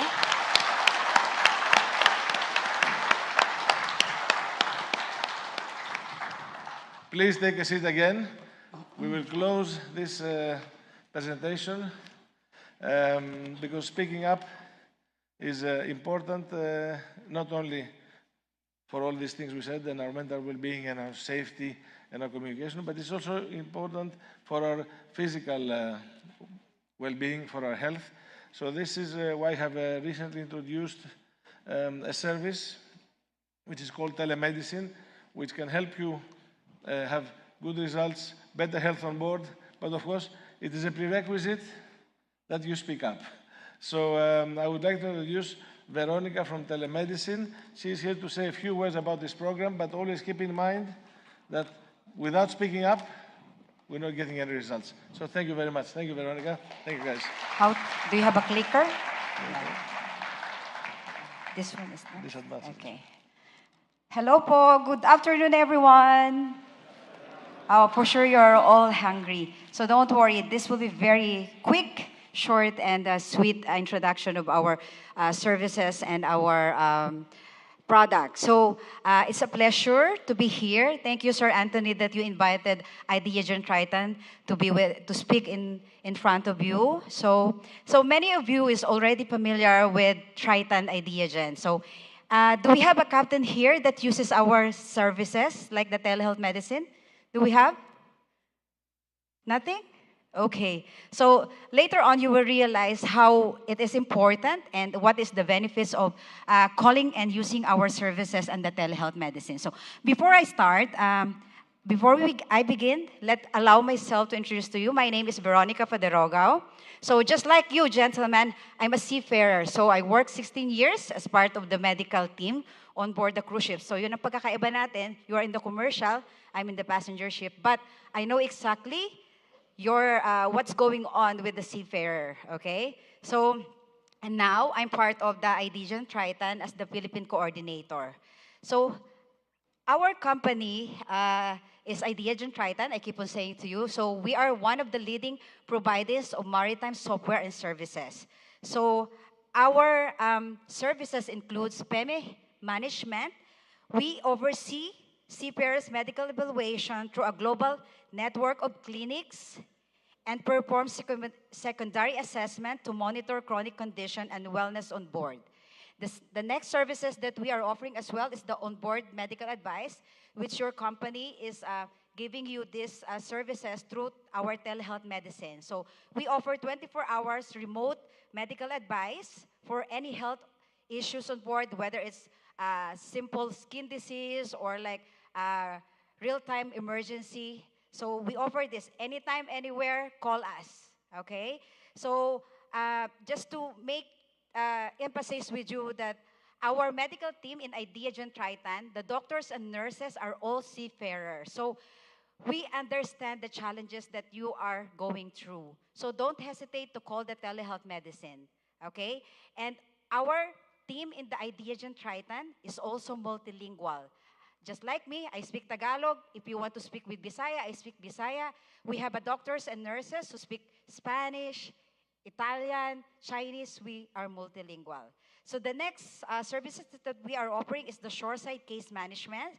So we assist with crew disembarkation and ongoing medical care, working with global providers all over the world. So we manage medical costs and secure discounts for both crew and management. We also offering shoreside case review, What is this? We continuously monitor the treatment of the crew members if they are assured for any medical reason, ensuring a proper until recovery. And also, we are offering mental health support. So it's very, the presentation of Sir Anthony regarding the mental health support is very beneficial to all of us, especially when you're on board. So this is a 24 hours support that you can call anytime. And as what I've said, we are multilingual. If you're hesitant to talk to your colleague or to your captain, please call us. We will keep it confidential. And then lastly is the wellness program that we are offering. We create a tailored wellness program to help crew members to manage their health with the follow-ups monitoring to prevent serious and medical issues. So our goal is to ensure that seafarers' health and well-being at various stage from medical evaluation to ongoing support. So let me simplify to you how we integrate our product, which is the Sea Care, and our services. So we digitalize everything and put it together to form a Sea Care platform. So each services here that I just mentioned, the telehealth, the PEMED, the mental health support, we put everything together in our Sea Care platform ecosystem.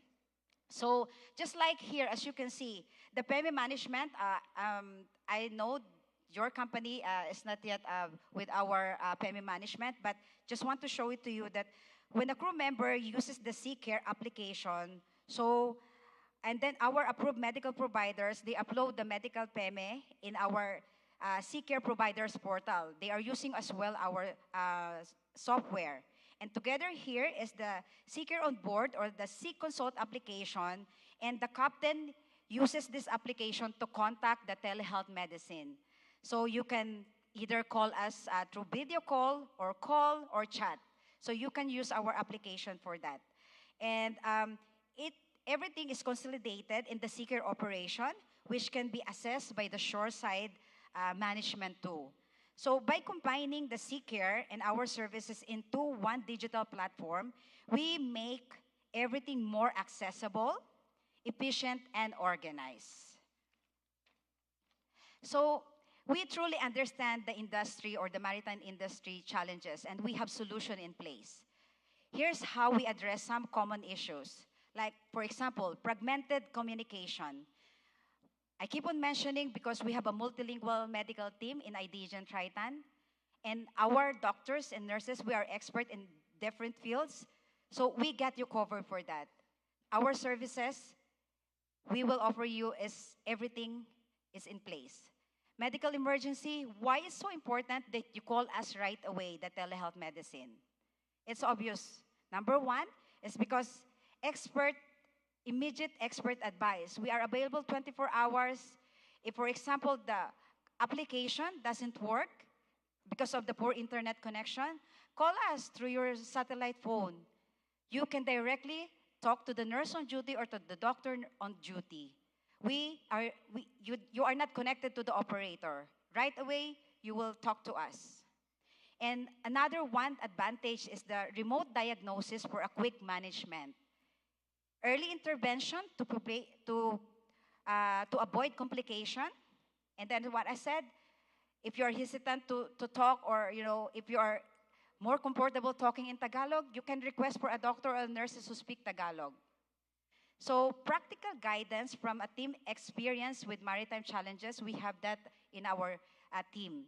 And knowingly, number one is the most important is peace of mind knowing that you are not alone during your emergency. Let me just share to you a very quick story that I had experienced when I was still in the telehealth medicine. So we have this crew member who is unconscious. Actually, he is still breathing, but we are thinking that he has the malaria symptoms. So the captain is a Filipino captain. So when I talked to him, he was like a little bit anxious and said, nurse, because you don't know what's going on here. You know what I said to the captain? Sir, I understand what you're going through. Because I am a nurse in the cruise ship, I'm a seafarer like you. And then the captain started to, being cooperative. And then, you know what happened? That time, we have to instruct the captain how to insert the IV catheter through our application. So we successfully, actually, with the help of the other officer, for 24 hours that we monitored this crew member, after 24 hours, this crew member is like miraculously talking. So because we were able to help them and then instruct the captain or the officer in charge how to deal with this kind of situation. So this is a very good benefits that you can get from our telehealth medicine. So another pains is the claim protection. So we got you covered with that because we ensure that all medical advice is documented, so all the records are accessible anytime, anywhere. No medical database, our software is there. Mental health support, as what I've said, just like telehealth medicine. 24 hours, you call us. I know you are all males here, and as I remember when I was still a nursing student, I wonder why in the mental health institution, it's like 80% of male is there. Why? Because usually male doesn't express themselves. It's like they have like this macho thing that, oh, you know, it's hard to tell that my colleague that I'm stressed, I'm depressed. So there's nothing wrong with that. You can express. Seek help. You call us.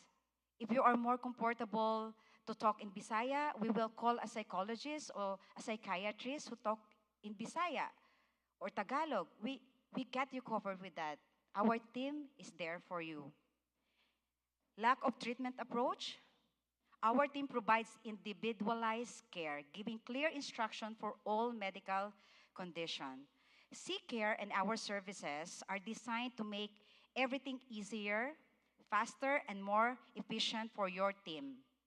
So we give the solution. That's why we are here. So let me break down to you how the C-Care and our services work in a simple manner.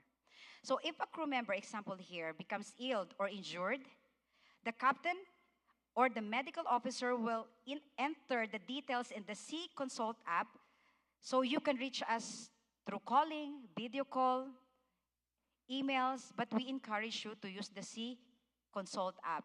Why? Because all the information there is safe, confidential.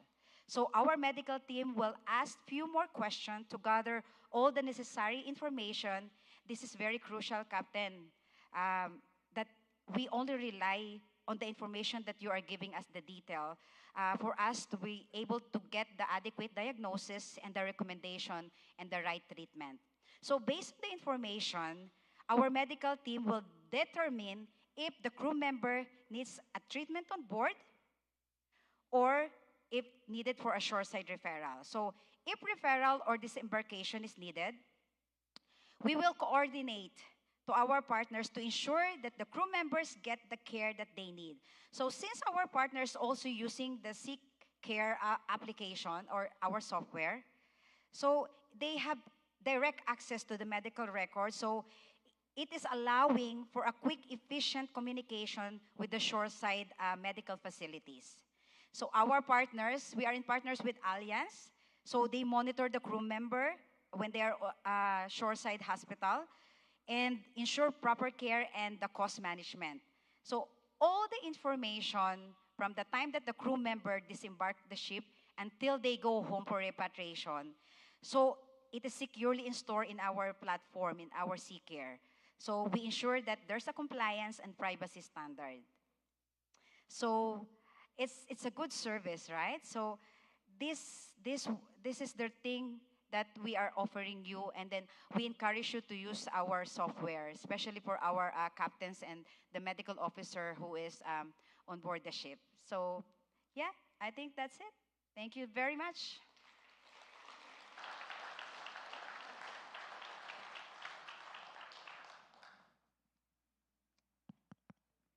Thank you, Veronica, for the lovely presentation and for being part of the care we wish to show to our seafarers while they're traveling. I would like to add that as part of our health and safety campaign about mental well-being and our program with the ambassadors on board the vessels, which I hope you are familiar with, the one that Ms. Hara is in charge. We have just created a new card. You can find this in your bags that you have just received from CENMAR. And it is a new card that we would love to see you using. It is about when you notice that someone is not very well, that someone that shows a sign of poor mental health, or even when you yourself are not feeling very well, and some advices and suggestions how to reach your ambassador or the office, or what Veronica has just suggested. Thank you.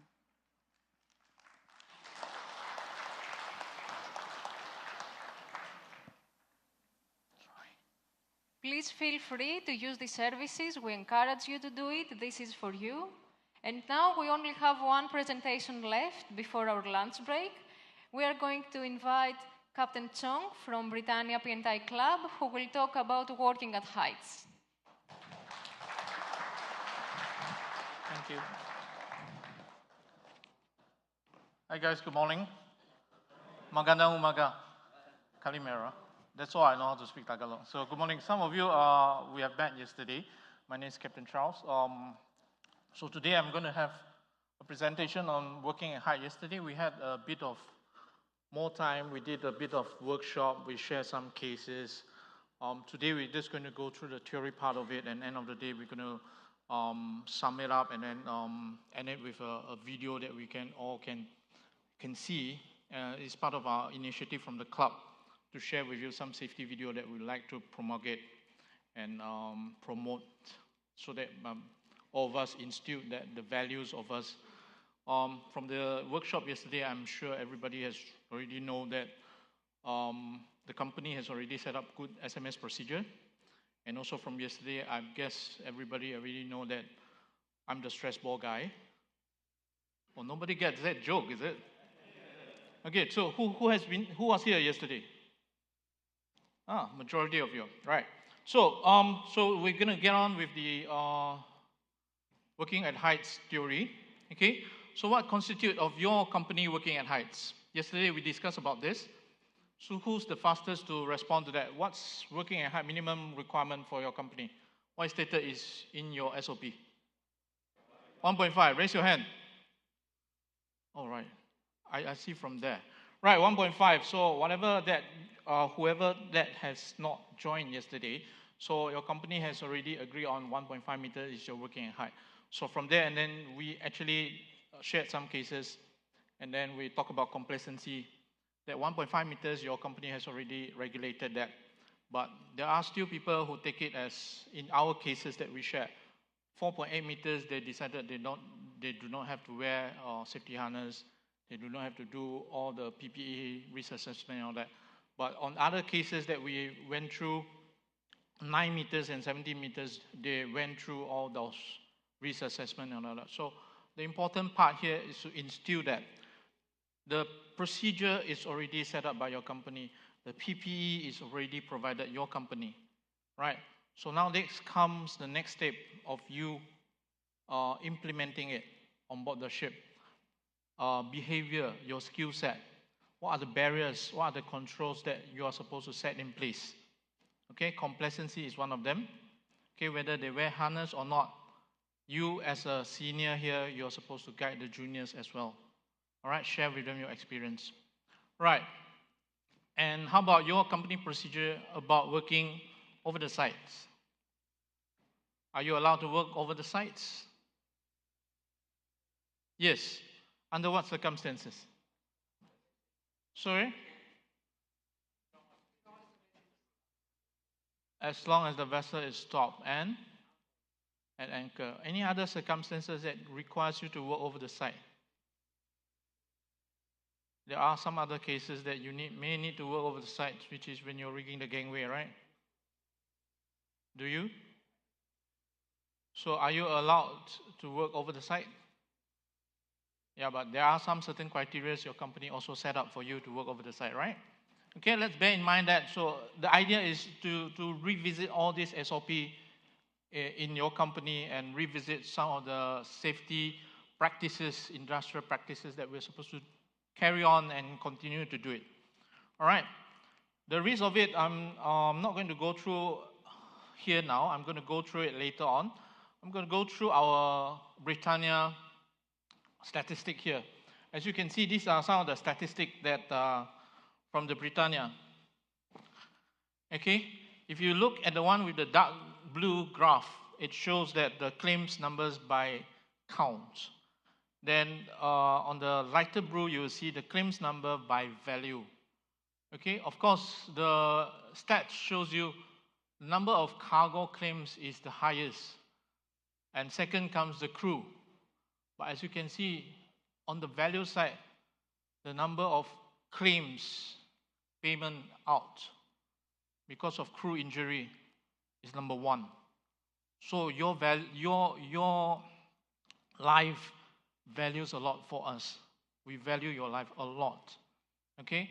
But unfortunately, claims, you see, is still high. We don't say by value, but even if you see from the number, it's still number 2. Right?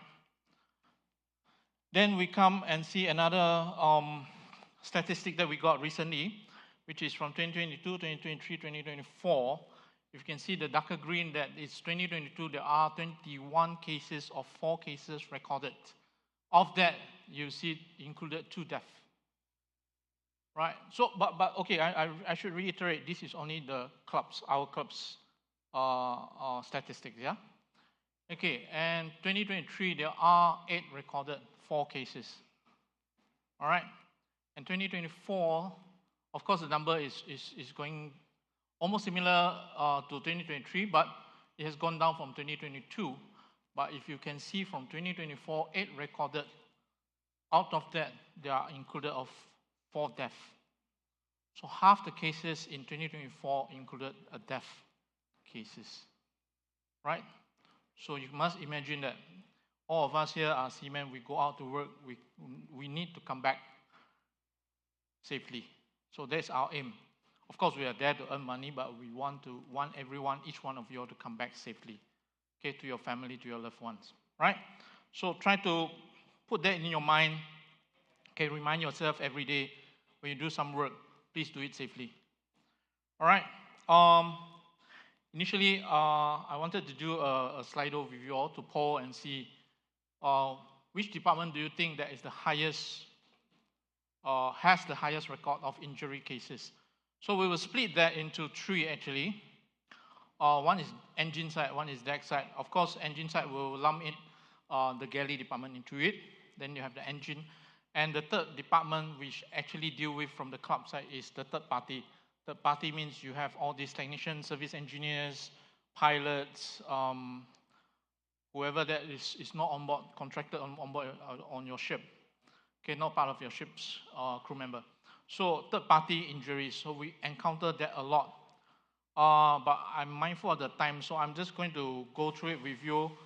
Can you all show me using your hands, raise your hands, and tell me who thinks deck department is the highest in the number of claims for 4 cases?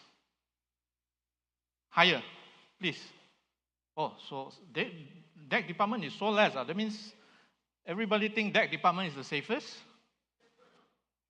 So less. Only I can count 1, 2, 3, 4, 5, 6, 7, 8, 9, 10, 11, 12. Maybe 12. Who thinks engine room has the highest number of 4 cases? 1. You see your COO already raise hand. If you don't raise hand, something is wrong. Right? Nobody. Serious? Then who wins? That engine or third party? So third party, who says third party has the highest number of 4 cases?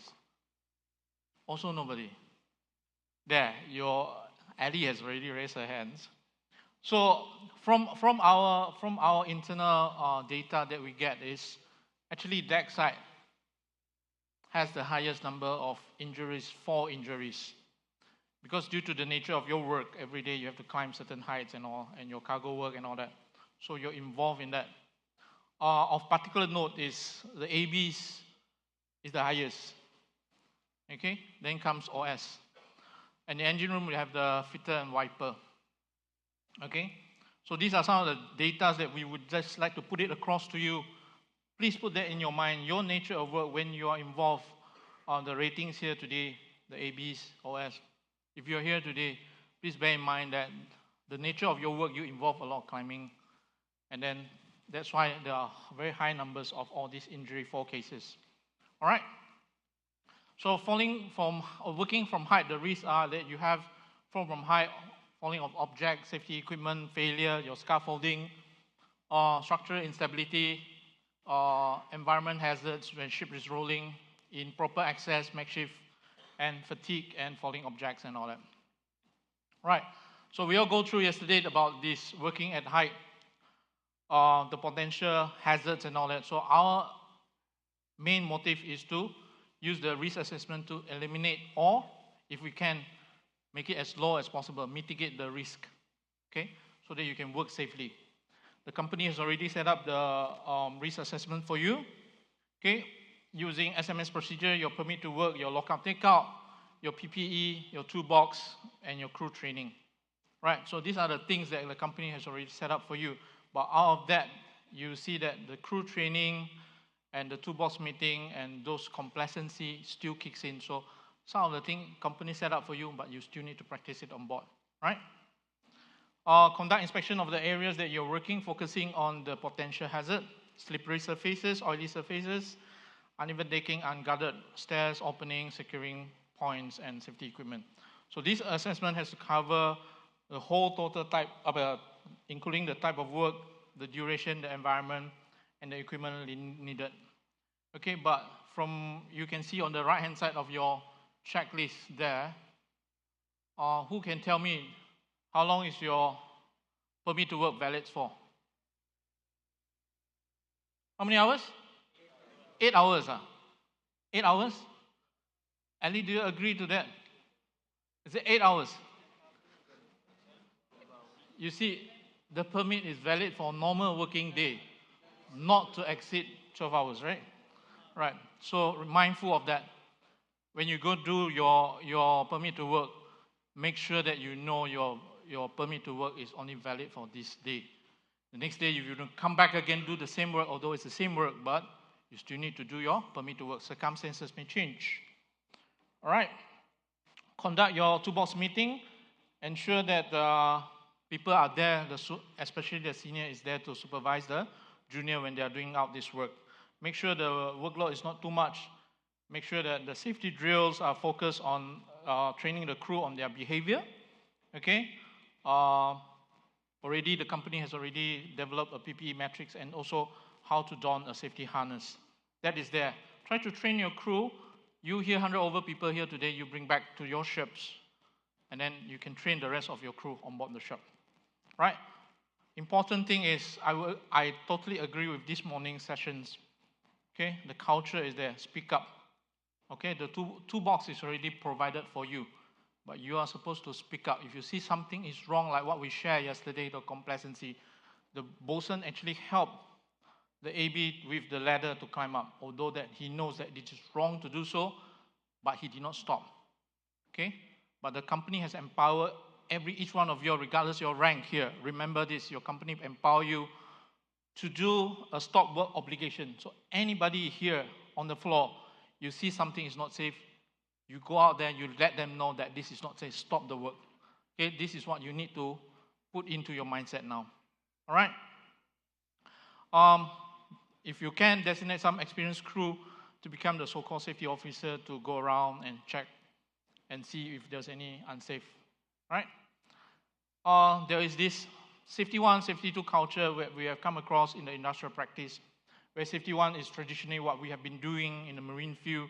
We have the ISM, we have the SMS to protect us. It's more of a reactive measures. That the procedure is there, then you do it, you follow the procedures and all that. You look at things why it goes wrong and not what. So it's more of a procedure thing. But what we should be asking is what Anthony already shared this morning. Okay? Humans are sometimes viewed as human error, because yesterday when the cases that we shared, human error actually came up a lot. Okay? But on the other hand, there are complementary safety 2 guidelines where they actually practices on the aviation side, introduced on the cruise, oil and gas industry as well. Okay, and they're looking at why most thing goes right instead of wrong. Okay, you encourage people that you did very well in this job or last job. Encourage them, okay, these are the procedures that you have done correctly today. Let them know, so that the next time they practice the same correct measures. Encourage them by doing so. Okay, because human are resilient people, being. Okay, so you encourage them, let them be flexible, adapt to the changes. Okay, then they will learn and make sure that everything that they do here goes right every time. So what we want is to change your attitude, to make sure that things goes right. Okay, and prioritize your safety attitude, like what we had this morning, a few sessions already talk about it. So with that, I actually got a video. Do we still have time to share that, Constance?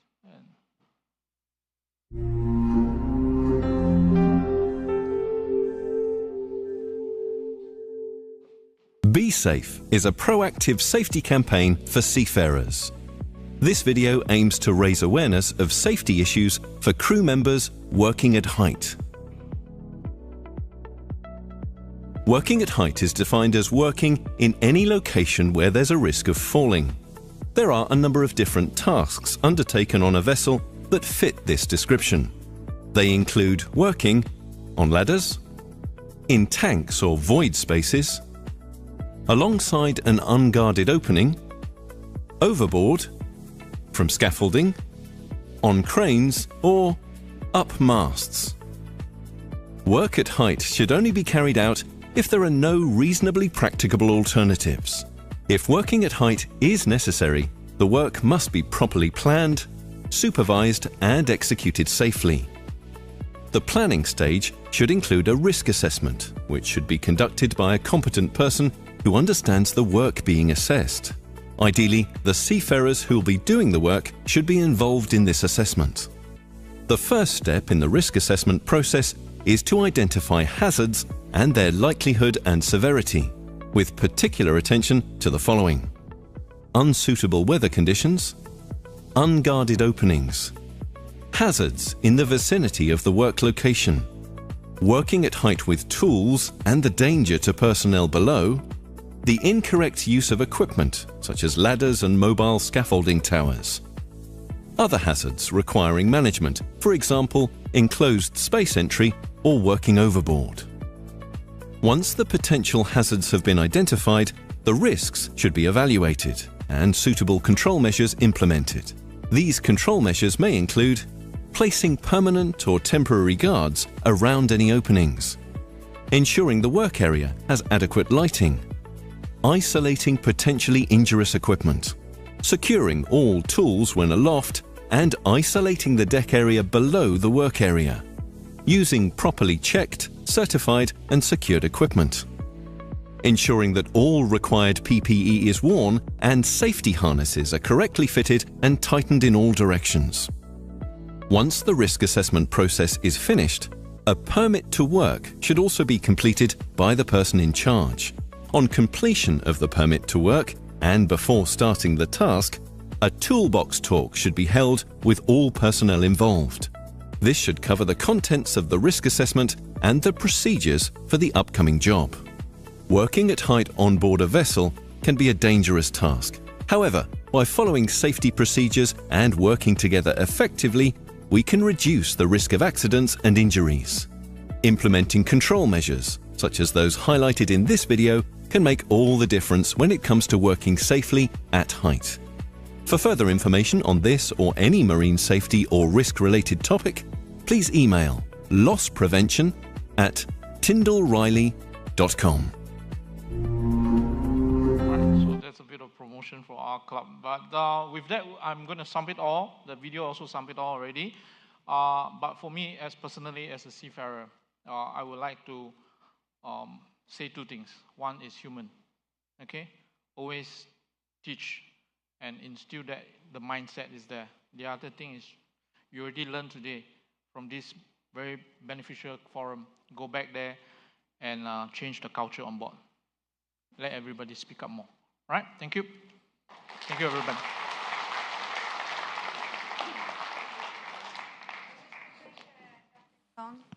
Sorry. Okay. Thank you so much for your today's attendance. You have been great and very interactive. I would like to add in this subject one more thing.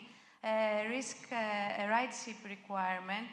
Risk 3.1 now requires for you to use a fall arrestor instead of a simple lifeline when working at heights.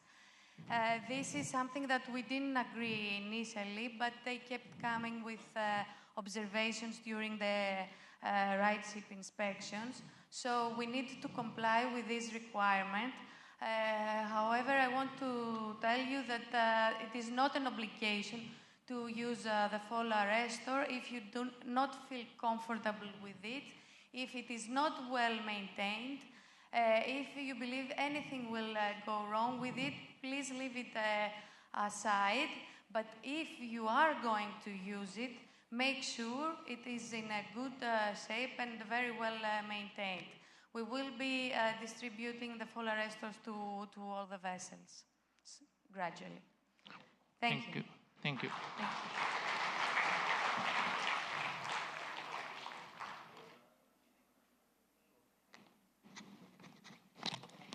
Thank you, Captain Chong, and thank you, Ms. Moretti. We are now ready to proceed with our lunch break. Lunch is served right outside of this room.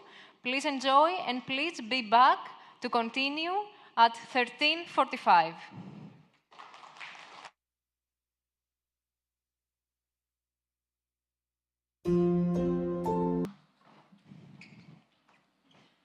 Good afternoon.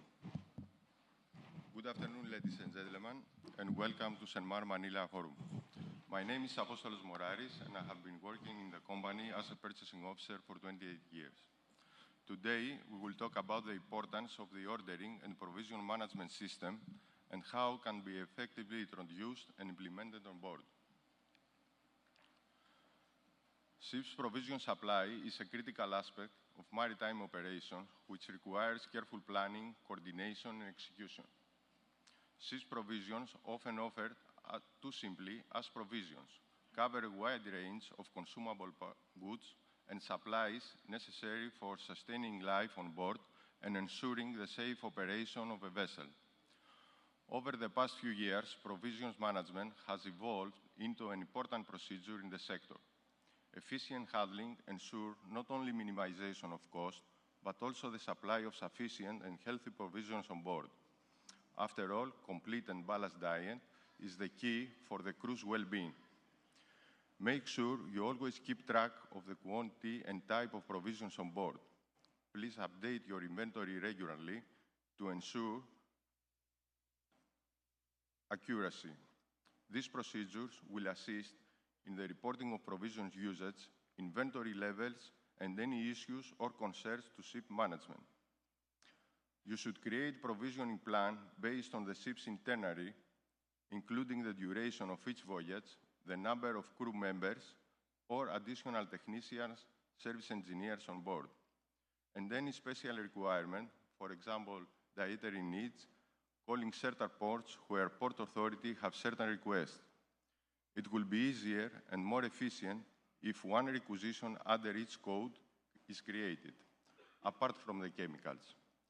Please prioritize essential items such as food, water, and medical supplies to ensure they are always on hand. It is best to store provisions efficiently to minimize wasted space and reduce the risk of damage or waste, including the segregation of perishable items. You should use standardized storage containers to make it easier to identify and manage provisions. Limited storage space on board can make it challenging to manage provisions efficiently. So, label and date all provisions to ensure they are easily identifiable and it's easy to track their expiration date. The best idea is to inspect provisions to ensure they are in good condition and not spoiled or damaged. Please ensure that all the provisions are consumed first to minimize waste and optimize storage space. You can monitor consumption patterns to identify areas where you can reduce waste and optimize provisioning. There must be systematic issuance of provisions to crew members, including meal planning and distribution of food and beverages.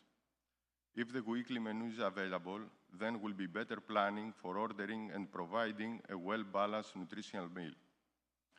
All trained crew members should be trained in the importance of provision management and their role in maintaining accurate inventory levels. Once provision requisition is created, you are encouraged to follow some rules. When guidelines are received and the member who is responsible for the entries in the NAOS changes, a safety meeting should be held so that everyone is aware of the new procedures. Before making any entry, it is also good for the person in charge to have the guidelines in hard copy and to check them before they start, as well as during the task if needed. All items are to be requested with IMPA codes or with the additional codes from the library. No change in the description is allowed, only comments. This is very helpful for the suppliers as they can quote as per IMPA, and this minimizes the volume of the incorrect parts that will be delivered on board.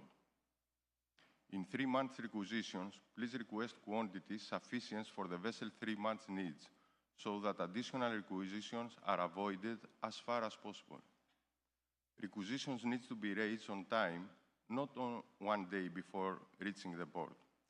Certain procedures need to be followed internally, and all the suppliers need sometimes to deliver correctly.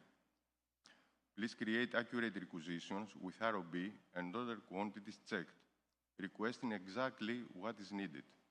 You should request seasonal fruits and reasonable items, considering always the port of call when it's possible. Always provide feedback for the suppliers. Not only the quality of provisions, but also the quality of the consumable parts will assist the office in keeping a record of the suppliers. Being aware of who is reliable and who is not will help us to select the best suppliers of quality provisions in future. Finally, let's take a look at the MLC. The MLC, the Maritime Labour Convention, is an international treaty that sets minimum standards for the working and living conditions of seafarers. Ship provisions are an important aspect of the MLC, as they are essential for the health and well-being of you, our seafarers. The MLC sets minimum standards for ships provision, including food, water, catering, provisioning, provisional stores, storage and handling. In order to ensure compliance with the MLC standards, several authorities perform inspection: flag stage, port stage, industry-recognized audits, such as those conducted by classification societies or industry organizations. If the standards are not met, then there are always consequences. For example, financial penalties, loss of certification, detention of the vessel. But most important thing is your well-being. That's why we would like to have official information through the vessel's captain for any complaints, shortages on board, and we want to assure you that we are always here next to you, and we will try to find the best of solution on every request or any problem arise. Thank you for your attention.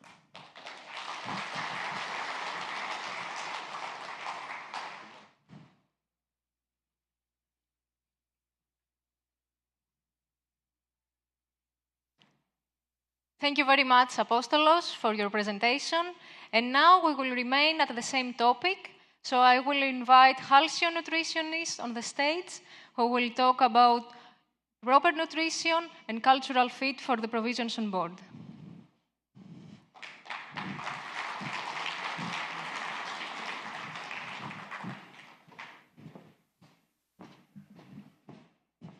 All right, so good afternoon. I am Bianca Oranga, and I am the in-house nutritionist dietitian from Halcyon. And today I was invited to talk about smart provisioning, which is actually what Sir Apostolos already talked about. and nutrition, specifically about the proper portions or how much we're actually supposed to eat, and cultural fit, which is the link between food and cultural preferences. Okay, so first I'd like to discuss what is the definition of provisions management. So provisions management is the process of planning, storing, and managing the food supplies necessary for the well-being of your crew all throughout your voyage. And there are a lot of importances of provisions management. One is it ensures crew well-being. Of course, you'll be in the ship, you'll be in the voyage for a very long time. You'll be needing food and supplies. It's for maintaining morale. Of course, if you don't have enough food, don't have enough supplies, there is no way you'll be able to work properly and be able to provide for your families. It's to prevent food shortage and to reduce waste. So there are a few steps in provisions management. One is planning ahead.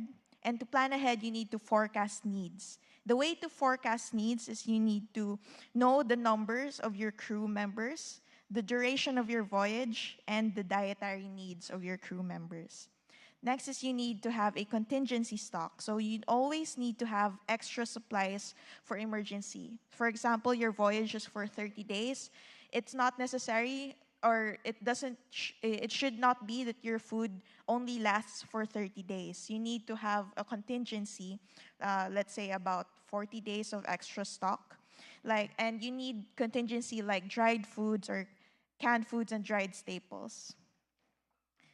Next for provisions management is conducting regular inventory management. So this is to avoid shortages. It's to ensure food freshness and support efficient meal planning. And the number one thing you're supposed to do in it is identify essentials versus the non-essential provisions. So the essential provisions, for example, are the fresh produce like the fruits and vegetables. If I'd like to ask a question, who would like to share, or is there any hardship in eating vegetables during your voyage or every time you're in the ship? Does anyone experience hardships in eating vegetables in the voyage? Or do you all eat your vegetables in the voyage? Okay, because we've gotten reports that sometimes it's hard to eat vegetables in the ship because there are no vegetables in the ship. As a nutritionist, one advice that I could give, I understand that it's hard to get vegetables in the ship because it rottens easily. So one thing that you could do so that you could provide vegetables is get fermented vegetables. So for example, kimchi, and like a Filipino dish, fermented vegetable is achara. So having fermented vegetables like that is a good way to eat vegetables in the ship. So next essential are the protein sources, like your meats, your eggs, and your seafood. Your carbohydrates, like your rice, bread, and pasta, and water and beverages. And then the non-essential ones are the items that enhances the meal, makes the meal better, but is not necessarily important for you to stay alive. So for example, are the snacks and desserts, the beverages, the condiments, and the extras. So next in provisions management is optimizing storage space. So you need to maximize space, and the way to do that is getting proper, the way to do that is to get proper containers. So we have gotten reports because in Halcyon, we have this program called the Accountability Program, where the ships send us pictures and videos of their operations, food operations. And we've gotten pictures and videos of the storage rooms of some ships. And we were able to see that the containers used were boxes, just like the cardboard boxes. The meats were stored in cardboard boxes, and some of them were already leaking. There was blood in the boxes. So a better way for you to have safe and optimized storage space is to have plastic containers, like a clean, clear plastic containers to optimize storage space.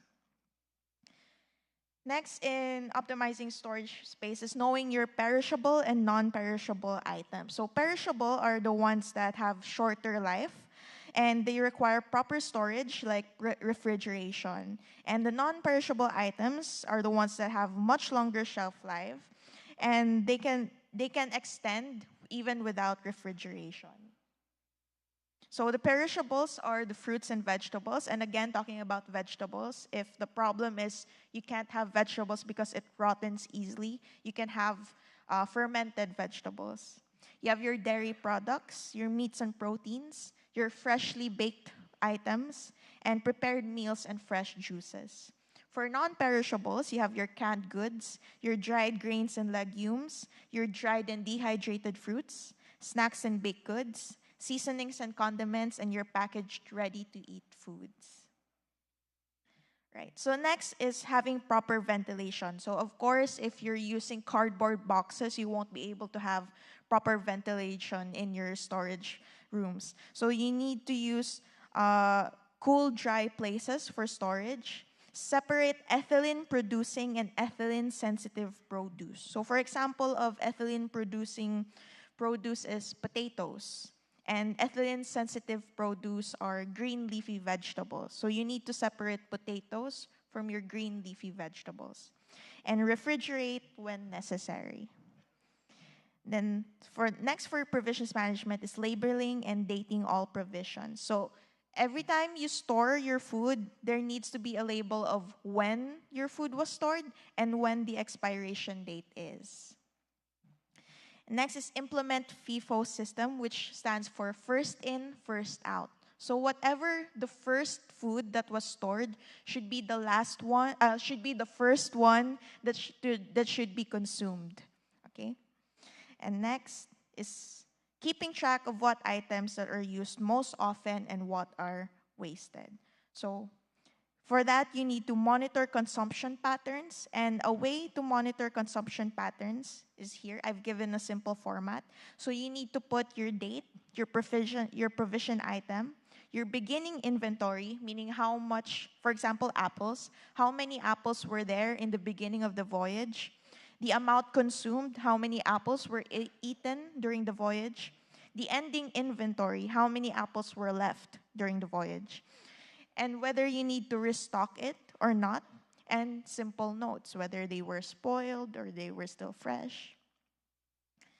Next is regularly inspect provisions. So you need to spot spoilage signs, and it needs to be daily or weekly. And this is an example format for your inspections. So you need to have the food group. You need to put what to inspect. So for example, in fruits and vegetables, you need to inspect the mold, the discoloration, and the soft spots. And you need to put when to inspect. So for example, in fruits and vegetables, it needs to be daily. And then another example here, let's say eggs. You need to inspect the cracks and the expiration dates, and you need to put when to inspect, which is weekly. And then another example, let's say for the non-perishable items, for example, the canned goods, you need to check for the dents, and you need to check the non-perishable items every 1 to 2 weeks.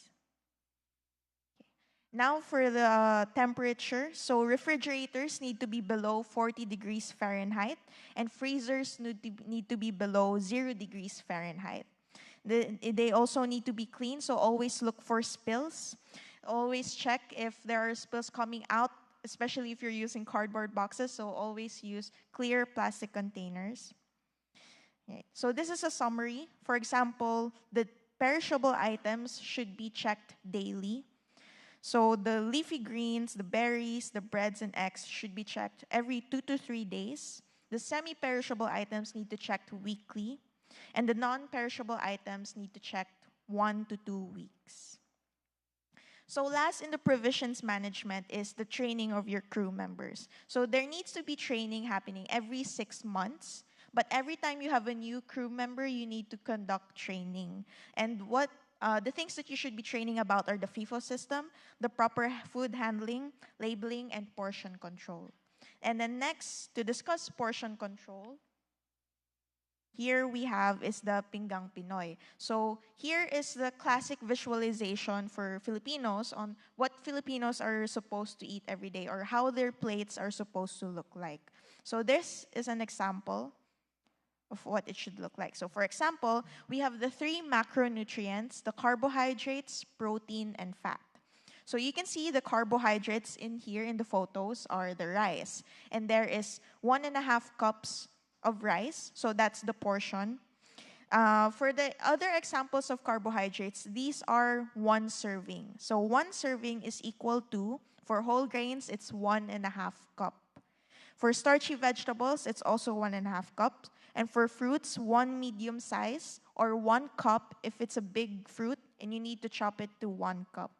For protein, 1 serving is 3 to 4 ounces. But remember, that's only 1 serving. For someone like a seafarer like you who needs probably 2,000 calories per day, you can have up to 3 portions. So that's about 9 ounces of meat every day. Every meal. So for legumes, 1.5 cup cooked. Legumes like beans or mungo. And eggs, 1 to 2 pieces. And tofu, 3 to 4 ounces. So for fat, 1 serving is 1 teaspoon of oil, 1 ounce of nuts and seeds, and 1/2 of a piece of avocado. And of course, we have here the cultural fit. So I'm not saying that some cuisines are bad.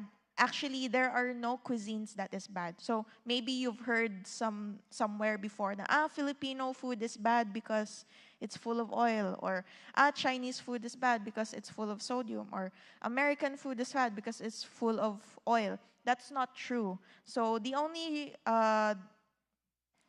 reason it's bad is because maybe we eat too much or we don't know the proper portioning. But every cuisine is good and it has its positive sides. So for example, here are American food. So American cuisine emphasizes protein dishes. So it's good in beef, it has poultry, and it has fish, and it sometimes incorporates vegetables. Although the negative side of it is sometimes they have too much highly processed foods, fast foods, and oversized portions. So of course, American cuisine is delicious. You can have your burgers, your fries, but of course, too much burgers, too much fries can have detrimental effects. Chinese cuisine incorporates a lot of vegetables. That's actually what I like about Chinese cuisine. Every meal that they have, they probably have vegetables. And fiber is very essential to your body, and they always have fiber. The potential disadvantage of Chinese cuisine is sometimes it's high in sodium or high in MSG. What's the reason why we don't want too much MSG in our food? It's because it causes hormonal imbalances and it lowers our immunity. Sometimes there's this thing called food fogging where you feel sleepy right after you eat, and it's because of the MSG. The Indian cuisine is very good as well because they are high in spices like turmeric, ginger, and garlic, which have anti-inflammatory and immune-boosting properties. However, the potential disadvantage of it is sometimes Indian cuisine is high in fat because they use a lot of butter and they use a lot of oil. So it's high in saturated fat. A good way to have Indian cuisine is you could use unsaturated oil or unsaturated fat like canola oil instead of using butter.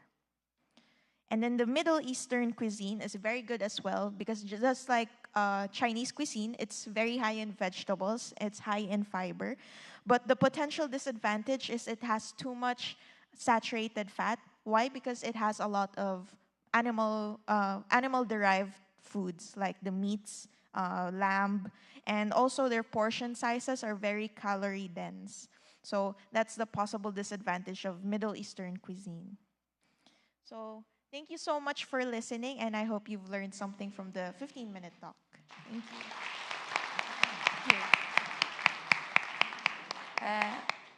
May I add to Bianca's presentation? It was great. Thank you very much.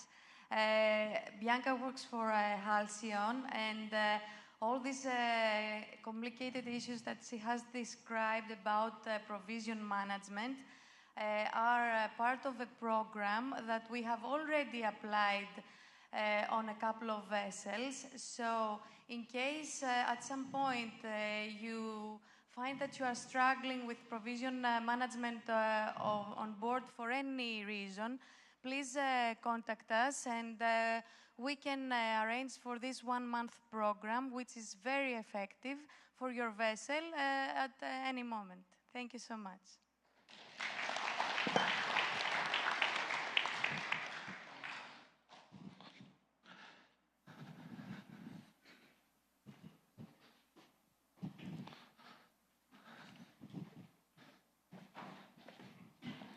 So now it is time to play a game, to maybe wake up after the lunch, which we hope you enjoyed.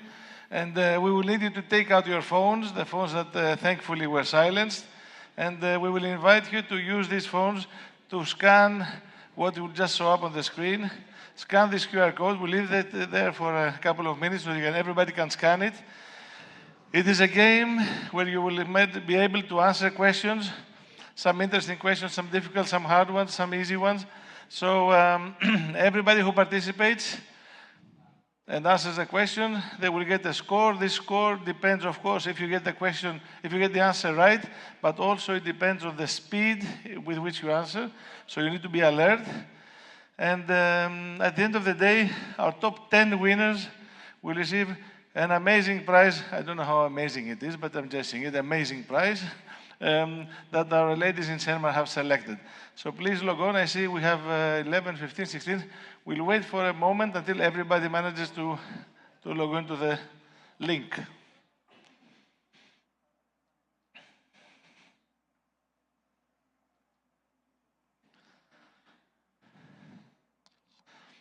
Some people played yesterday. It's different questions. So we hope that it will not deter you from joining again. If anybody is having any problems to join the game, please let us know, because afterwards it will be very difficult for you to join, and you don't want to miss your chance to win the prizes.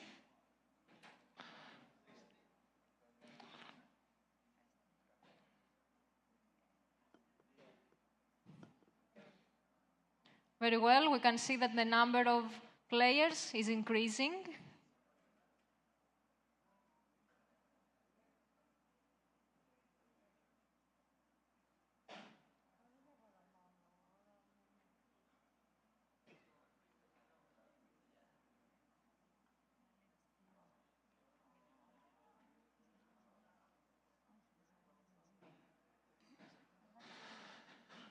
$90 and counting, going very well.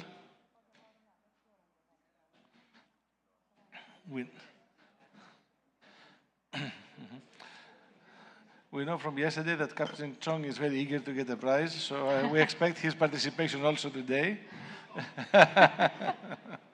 and of course, after you log on, after you manage to log on to the screen, please wait, don't switch off your phone, don't change the application, because again, you will be kicked out of the registration.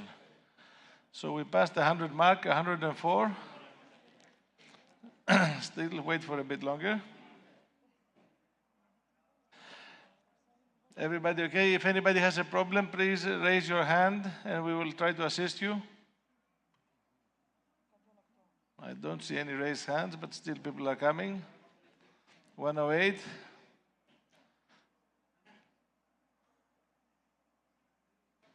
$110.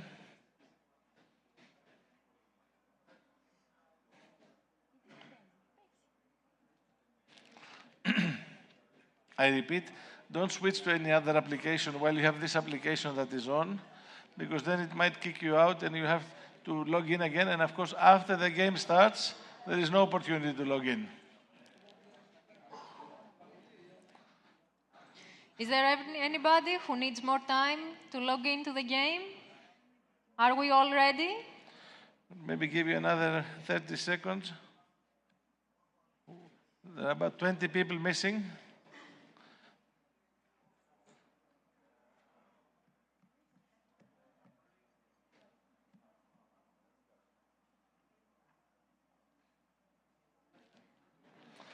The game will consist of 15 questions.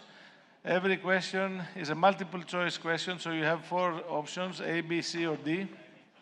And you will have to decide which one of the 4 is the correct answer. And like we said earlier, to do it in the fastest possible time so you can get the most points.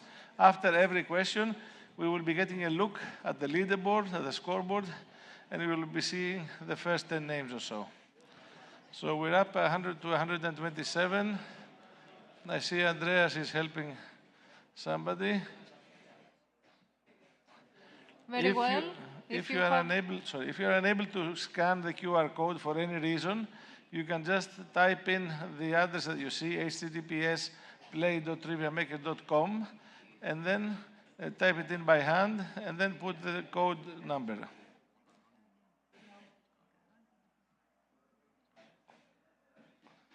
Anybody else need assistance?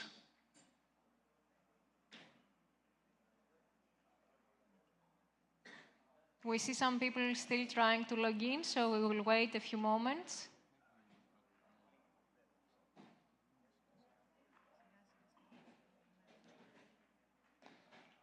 Up to 129, 130.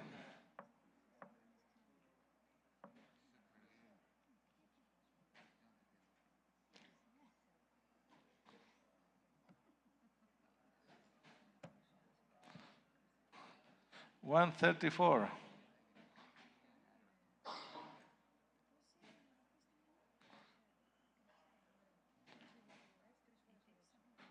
Shall we go? What do you think? Is everybody ready? Wait, okay, we are waiting. Very well, speak up.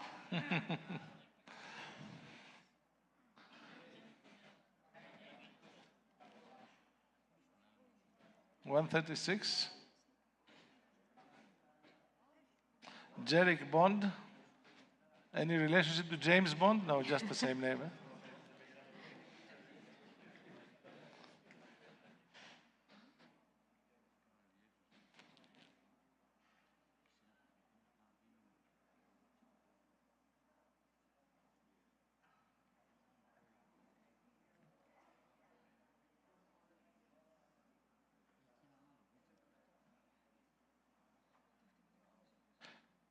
Okay, 30 more seconds and then we get the game started, okay?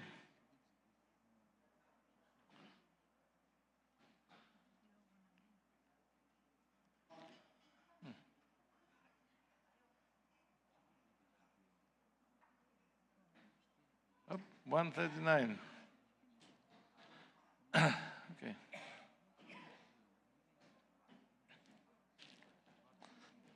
140. 141.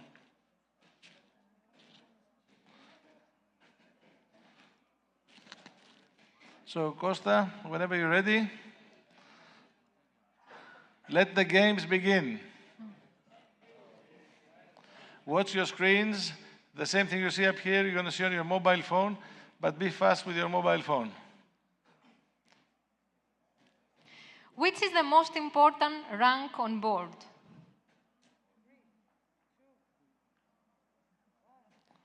It's a tricky question. So pick one answer and try to make it fast, because time also matters. We left it for after lunch so that you don't go immediately for C.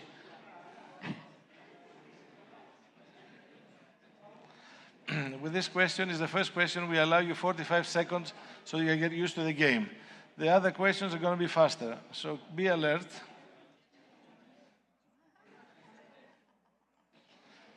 I have a suspicion that everybody will get this one right.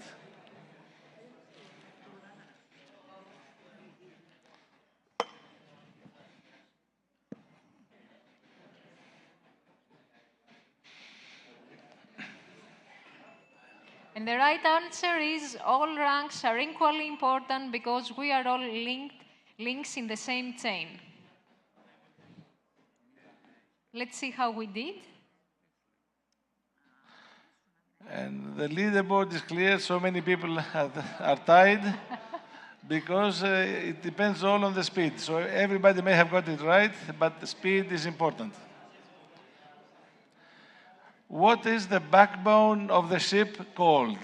What is the backbone of the ship called? It's a tricky question.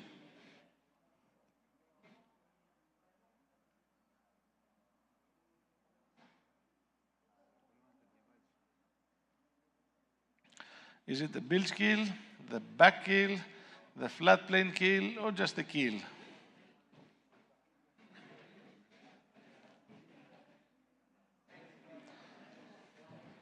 15 seconds left.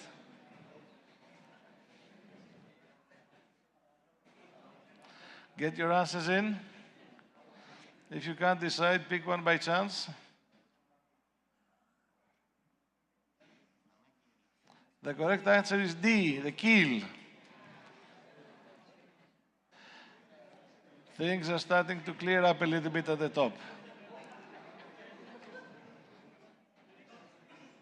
Next question. On a fire patrol at night, you see smoke coming from a closed cabin door. What action should you take first?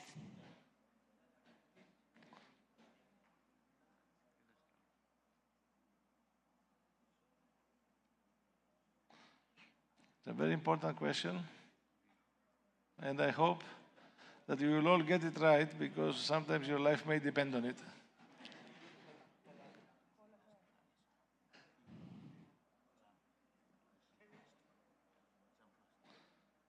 Few seconds left. Make your choice. Time is almost over. And the right answer, of course, is B. Activate the nearest alarm button. And we can see some changes at the leaderboard. Jerick Bond is ahead. Where is Jerick Bond? Can you raise your hand? Oh, there he is. Okay, keep up the good work. And I spotted the name previously, so just a coincidence. Fourth question, but don't relax. What type of fire extinguisher should be used on a cooking oil fire?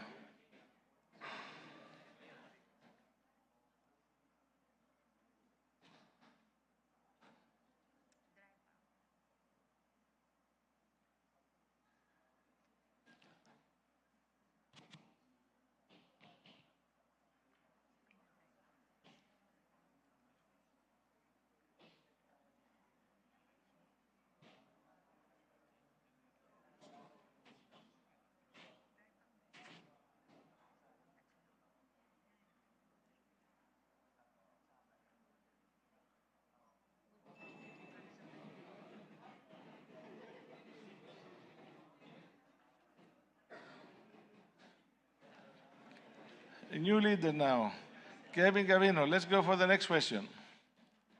Which of the following can cause fire in the accommodation area? This one should be again a question most of you should answer correctly.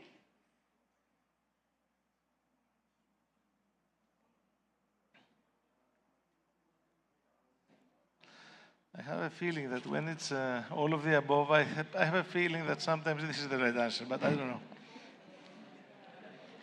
Are we supposed to provide help? Yeah, time is important, so we can discuss it later on. Time is running out. Please make a choice.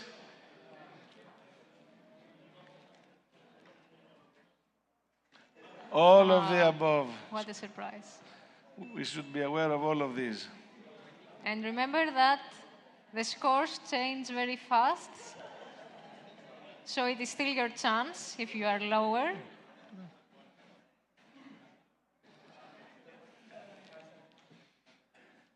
Which maritime accident resulted in the creation of SOLAS? A very difficult question. You need to be fast with this one.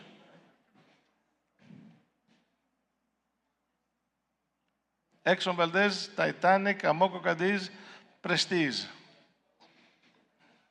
I can help you. It was also a famous film.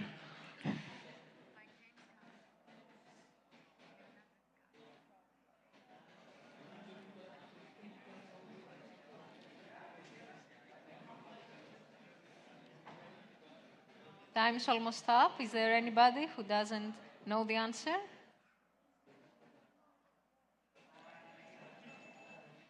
Titanic, of course. Zayar Baganian is still on top. Where are you? Please raise your hand. Where is our leader? There he is. Ah. Let's see if he will survive till the end. What does our SWO policy stand for? Now, SQ department will be very proud of you.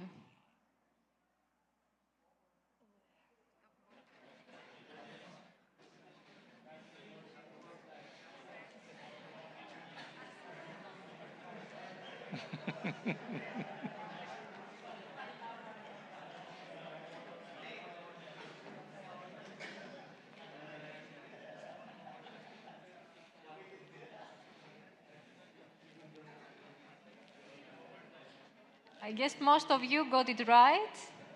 Stop work obligation. And there's still no change at the top.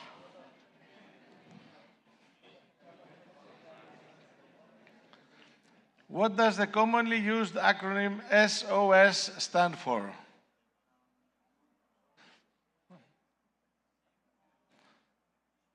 Let's see if you can get it right.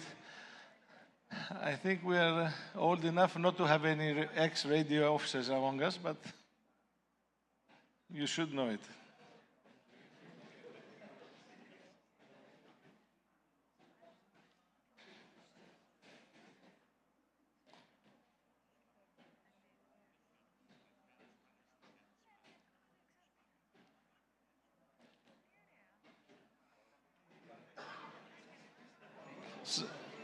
Save our souls, of course. Save our souls. Oh. A lot of changes. There are a lot of changes. Who is Ian Abaquita, our new leader? Where are you? Ah, there. There he is. Congratulations. Let's see. Before the adoption of SOS in 1908, what was the previously used Morse distress message?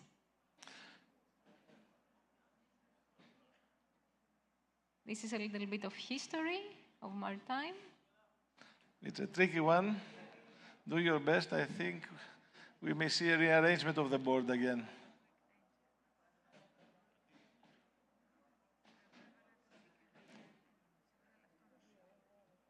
Ten seconds left.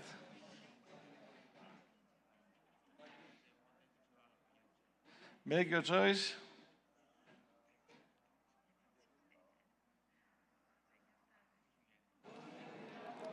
Come, quick, danger.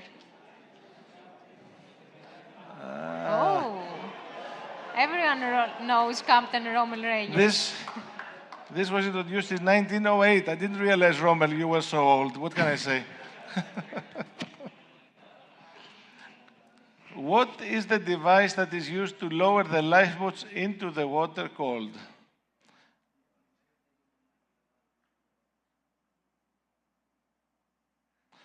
Crane, boom, derrick, or davit? I think it's a bit of an easy one. I wonder who wrote these questions. Try to reply quickly so you can maximize your points.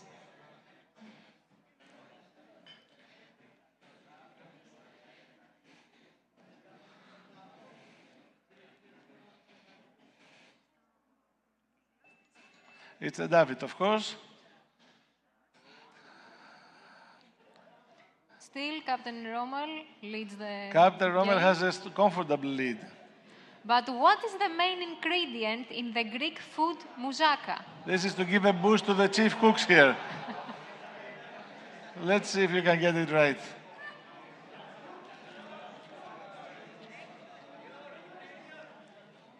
Tomato, eggplant, rice, or chicken?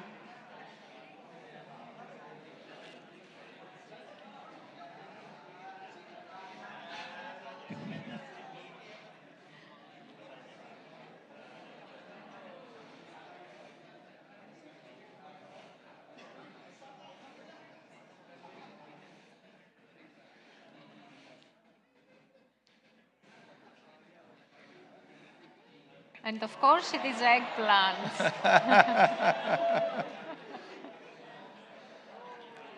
Oh.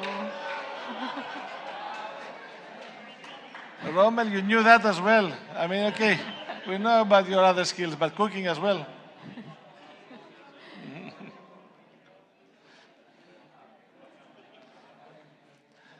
What is the pipe or the passage through which the anchor chains run from the deck to the chain collar, the chain locker? What is it called?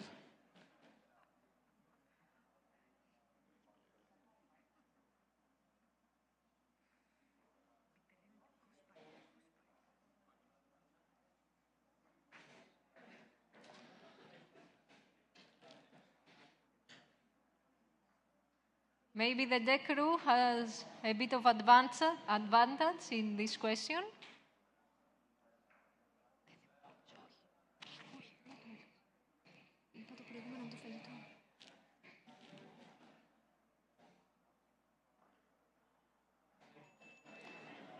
It's the hose pipe.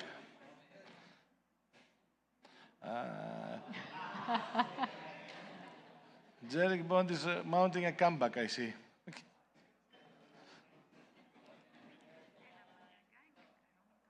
A tool used for splicing, untwisting, and working with ropes on a ship is a...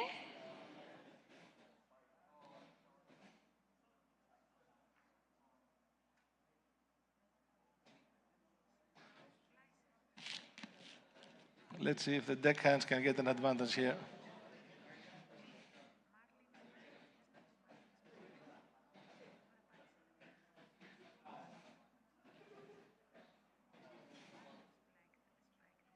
Put your answers in. Time is almost up. 10 people left.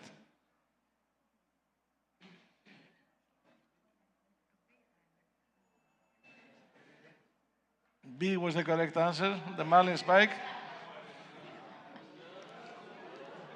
We have a battle on our hands.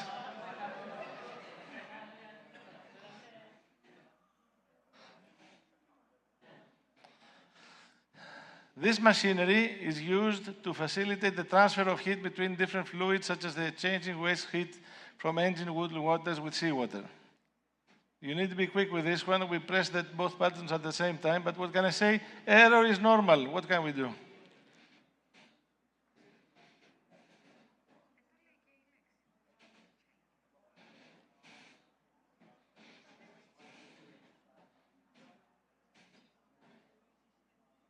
The heat exchanger, of course.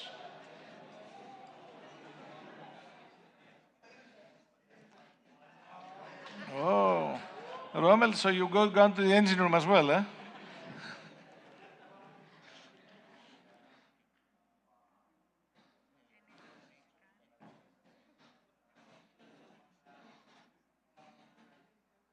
When acting as an observer above during entry onto an enclosed space, you see a person collapse. What action should you take first?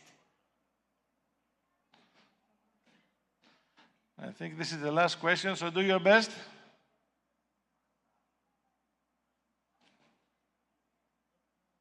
This is a topic we also talked about earlier this morning.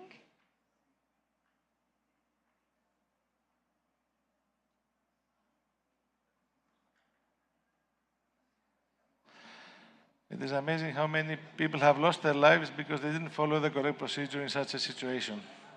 So please answer wisely and act wisely, more importantly.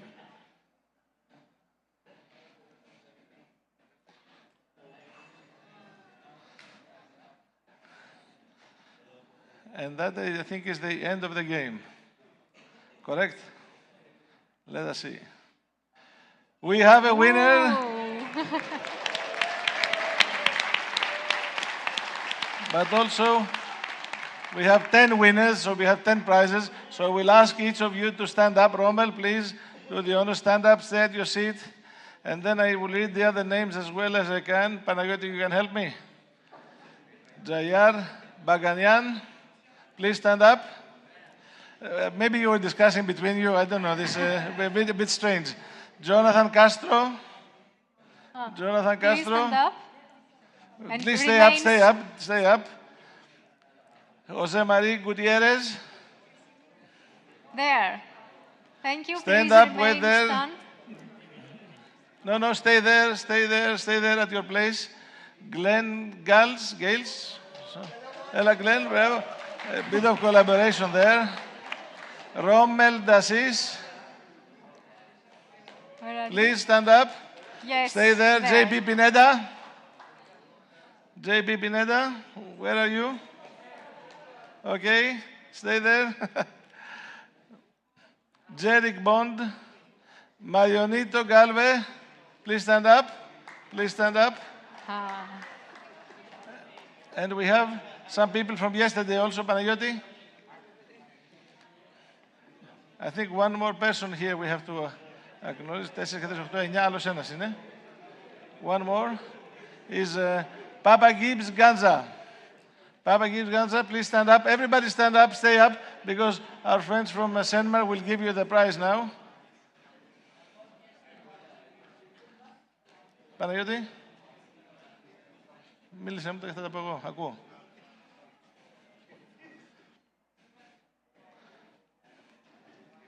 Ναι.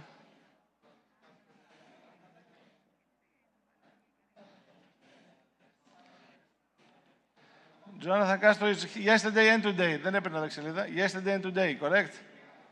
Albert Paloma, stand up. Where are you? Wait there. Okay. Mark Ganza, already here. Charles Watton, stand up, please.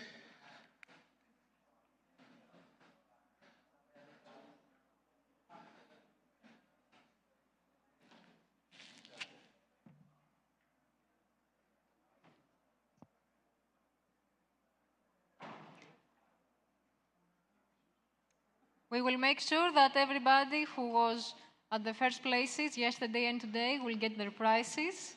Ladies, you can start distributing the prizes already. Please start distributing the prizes to our winners already. Δεν πειράζει, ας τα δίνουν, Okay, start distributing the prizes. Maybe you have one more person who is entitled to a prize. But in the meantime, congratulations to the winners. A round of applause for everybody. I hope you enjoyed the game. So the winners, please stay up until you receive your prize. If you do not receive the prize, you will stand up for the rest of the session, okay? Until we manage to get the prize there. Congratulations, thank you all for participating. I hope it was an interesting and fun experience. And maybe we just learned a little bit as well. Konstantina, was it good? I think it was very good. I think everybody was very fast at answering the questions. And maybe the next time we can be even better. I think so very well. So thanks everybody for participating in the game. We missed number 9, number 10 on the day 2. Sorry? We are trying to recover. We lost the screen, so our technical team is trying to recover the names that we missed. We will listen. If your name was called, you should stand up and wait for a present. If not, they will manage to give it to you later. We have presents for everybody. So thank you very much for participating in the game. And I'd like to welcome on stage now our our forum chairman and fleet supervisor Andreas Chandris, who will talk to us about security. Thank you.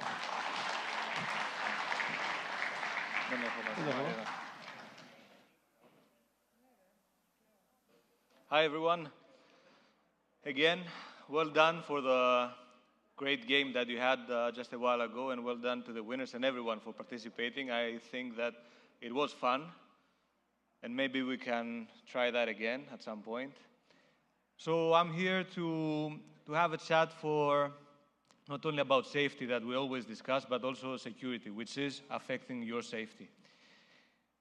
We all know that what is security, but there are other dangers and threats that we need to be aware.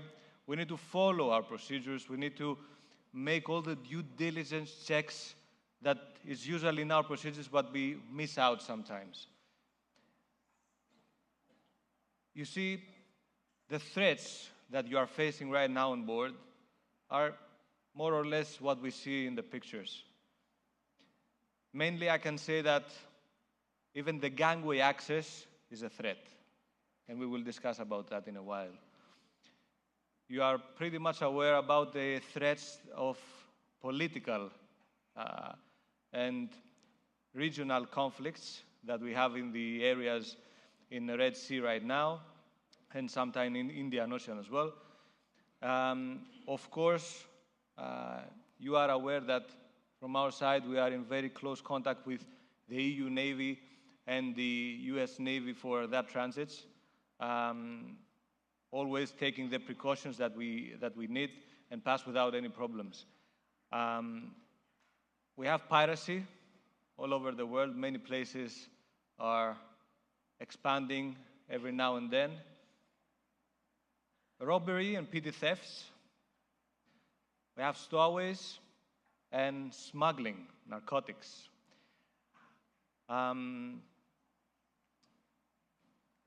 Let's not forget, however, the cybersecurity threats, which is, I would say, more close to you on a daily basis and more close to us as well.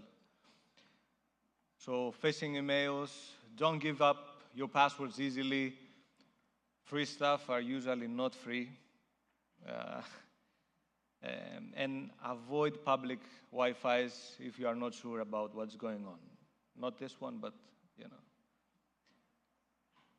So safety always comes first. So security measures should not undermine your safety. So if you have a threat, of course, and this is affecting your safety, you take it step by step and you prioritize what you have to do. I would like to talk about a few cases and few updates on some specific items. I would like to show you that Singapore Straits is somehow growing in matters of attacks. Even today morning there was an attack on a vessel for some robbery incidents. And there are many, many, many coming almost every day. Almost every day. Doesn't matter if your vessel is having a freeboard of 10 meters or 5 meters or whatever. They are coming on board. These are just a few of the notes that we receive from the local center, IFC. And you can see the QR code that we have on the screen. If you want to follow that on your WhatsApp, it is a link that they give you automatically, and they send out the broadcast channel, and they send you the incidents that take place in Singapore Straits.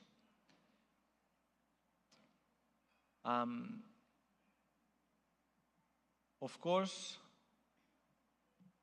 as I said, you cannot leave yourself believing that if you have a low freeboard or high freeboard, you are out of the danger, let's say. So at all times, there are specific instructions that we have shared to all the fleet, like the ones that you see on the screen. So we have equivalent measures to security level 2, not actually changing, but equivalent measures. We have increased watches and patrols.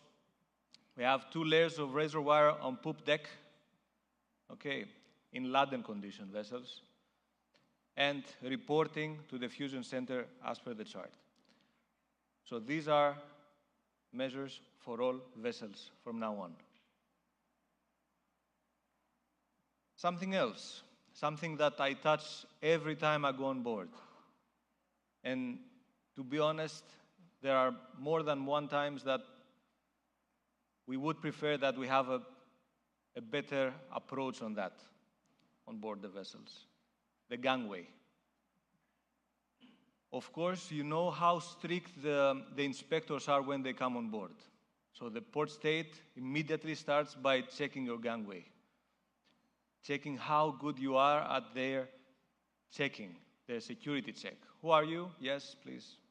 The usual thing that we see is that the gangway check is done by asking the person who is coming on board to write his name on the log or whatever.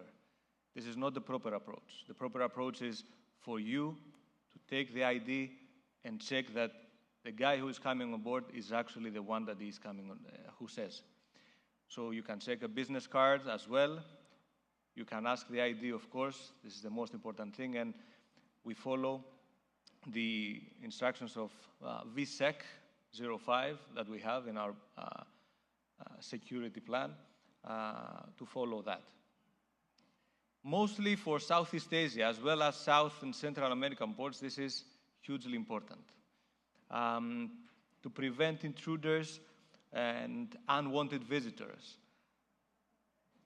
The patrolling and the restricted areas, they have to be locked when you see that these are not needed. At some point, we engage even sniffing dogs. We will talk about that in a while as well. Or patrol watches at the berth, depending on the port.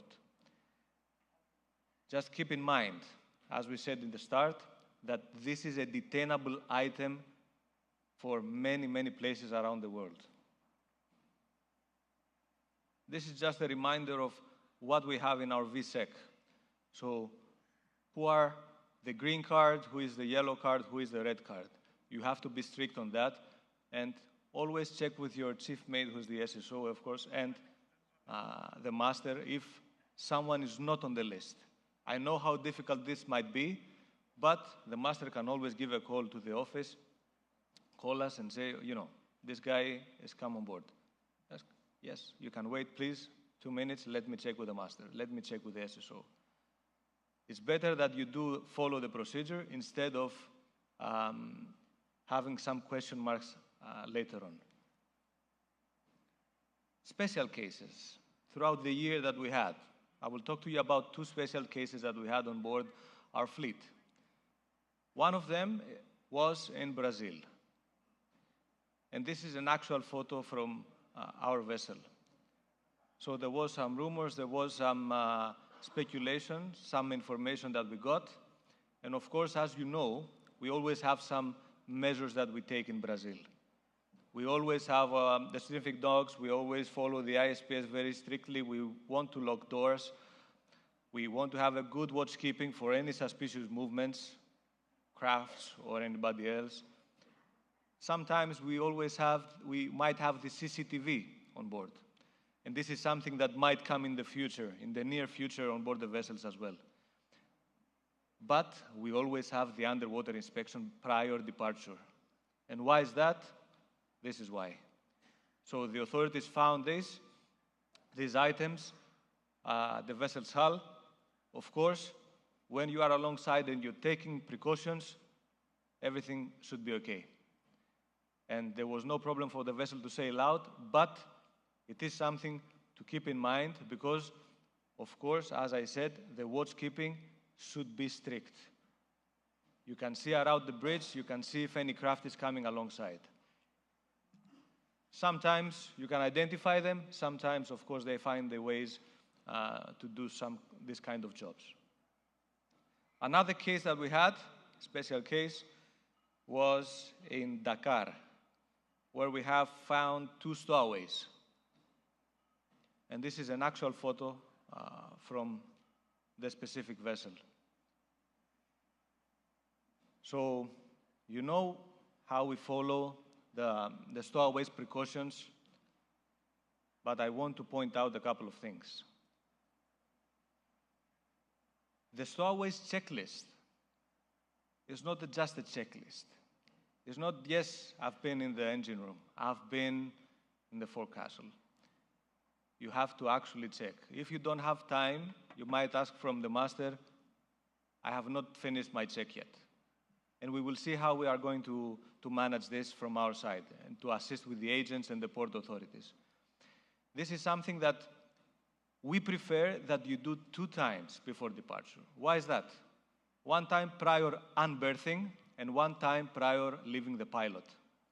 Why is that? Because the pilot is still a person from the port. So you find someone after unberthing, because during unberthing, you know, it is still, the vessel is still alongside. But after unberthing, nobody can jump in. So prior to leaving the pilot, you still have a chance to get the vessel back ashore to disembark the persons. If you disembark the pilot, then you are in international waters. The country might not let them in again. I don't know. This is something that creates another kind of path.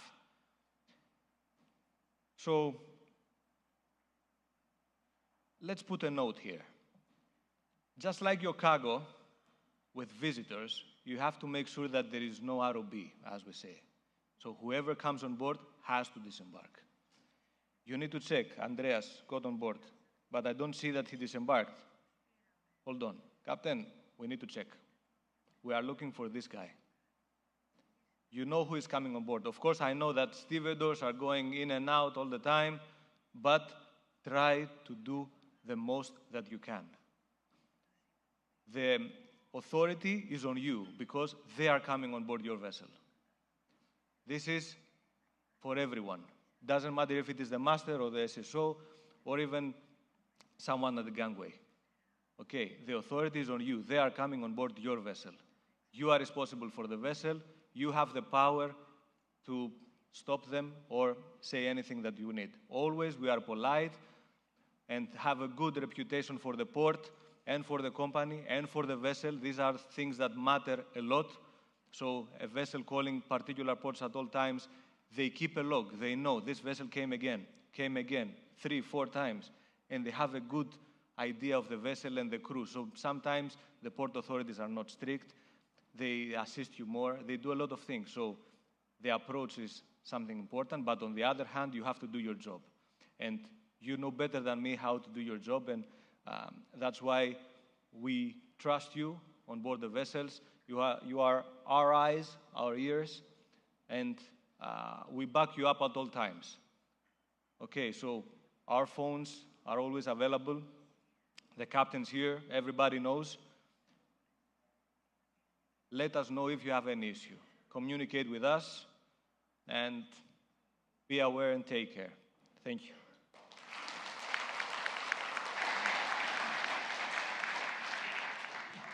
Thank you, Andrea. Thank you, everybody. It's time for our final coffee break. So please take your time, and we'll be back here at 3:30 sharp, because we have still some ground to cover, and then we'll have to get ready for the basketball game. So please, coffee break now, back at 3:30. Thank you.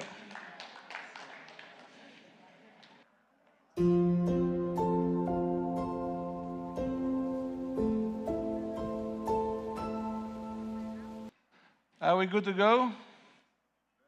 Thank you. So welcome back for the last session. We have left the best for last. We have 2 presentations remaining, and then somebody will try to address some questions you have raised. So this first presentation, I would like to introduce a very good friend of mine, who is Mr. Panagiotis Barzis. A round of applause for him, please. And also joining him on the stage for presentation is Jason Trantas. He's the son of my good friend Babis. It's his first time in Manila, so please encourage him. And also with the crew department, and probably you get to see more of him. So welcome Panagiotis, welcome Jason. The floor is yours about training. Thank you. Thank you. Thank you. Thank you, Anthony, for this great introduction. So, me and my colleague Iasonas or Jason, we are working in the crew department, and we are responsible for recruitment and planning of Fleet 3 crew and officers, meaning the bulk carriers. So here we have today for you a very, very important message. This is about training. So, training is a very, very big aspect of your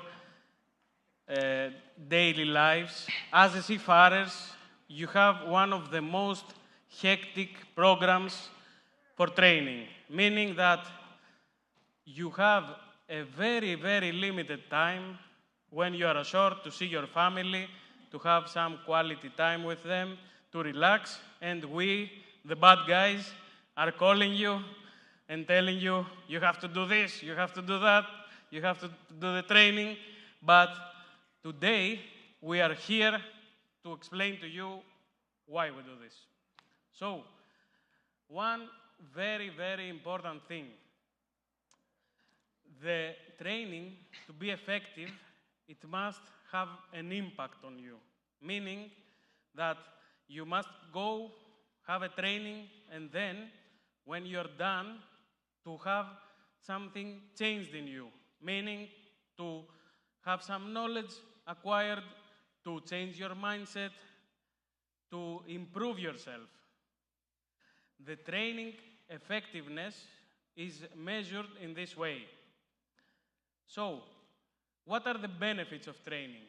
So, you improve your performance, meaning you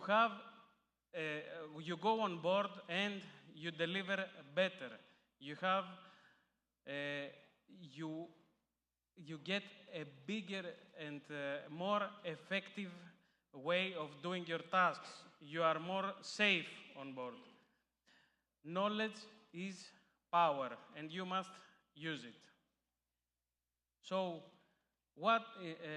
when people come and ask us, we want to get promoted, we want to go ahead, we need to move on. What is the way to do that? The way to do that is to get knowledge, to get training, to get involved in various tasks. Also, benefit of training is a compliance, because, as you know, there are many industry requirements that we have to comply with. So, to do this, we factor a lot of things.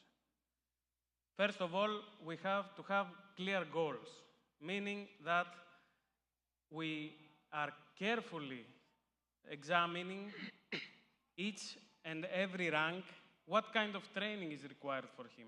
We continuously vet the training centers. We try to find the best training for you, the best content. And, of course, we need to determine the relevance to participants, meaning for the cooks, what is the best training that we can give them to give nutritious food on board? For the chief officer, what is the best training to give to him to become a master one day? And so on. So we have dedicated teams in the head office and our CENMAR offices who take this data all the time, they analyze it, and they try to bring better results to you. So, our main goal is to minimize the time that you need for training, because we know also how important it is to have some relaxed time with your families, but to make it also the maximum, to give the maximum effect, which is, believe me, a very difficult puzzle for us. So, to give you a better idea of what we are doing, I will pass the mic to Mr. Jason to tell you a few things about it. Hello. Hi. My name is Iasonas. I'm a colleague of Panayotis in the crew department, also in the Fleet 3 for the bulk carriers. And now to follow on what Panayotis said about the trainings, we will have to explain some things on why there are so many trainings for you to do each time prior to joining a vessel. When some of them can be repetitive also, besides the ones you do for the first time. And those are some of them are statutory, and the rest of them are industry requirements and industry required courses. For STCW, most of them you know already from the beginning of your careers as seafarers. The COC, the COP, the basic training, PFRB, MECA, etc., etc. Some of them also come from industry requirements, from OSIMF, SIRE for tankers, and the risk from RightShip for bulk carriers. The rest of them come through vessel-specific requirements, depending on, for example, which actis model the vessel is equipped with, the electronic engine of the vessel, in case it's configured with one, scrubber, etc. And the final and one of the most important ones are for soft skills development. Soft skills are the skills we all use in our day-to-day lives, every day, the way we talk to our friends, our colleagues, and these are very important for all of us to undergo, because mainly what it is in case of an emergency, in case an accident happens on board, any incident, we need to have those skills in order to properly respond to those either accidents or incidents.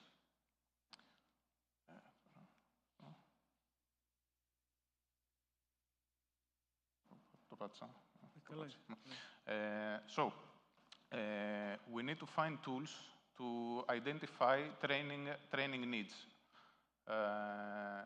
Training needs, like we said before, can come up through statutory or industry requirements, but they can also come from flag state of your vessel and any circulars that come up from time to time. On those, continuing on those, when various inspections take place on board your vessels, SIRE for tankers and RightShip for the bulk carriers, we get some observations regarding training that might be required to help in order to help crew perform better. We get those, we note them, and then that's how we proceed in implementing them into your training needs prior to your next contract. Same thing with port state controls that take place for your vessels, flag inspections, audits, either internal or external. Any accident or incident that happens on board, we get the chance to evaluate it. We get the chance to find the root of it, and this also helps us come up with training needs for all of our crew members. Also, from the evaluation reports, it's, as you know already, it's very, very important to have clear and honest evaluation reports on the crew member in which you are evaluating, in order to assist them with their training needs you think are important for them, in order to move on with their career, get better for the job they are currently doing and the job they are supposed to do at a later stage on their career. Also, when training superintendents visit on board your vessels, either for some short day attendances or sailing visits, they may also suggest some trainings either for the whole crew, if in case required, or for specific people they are evaluating.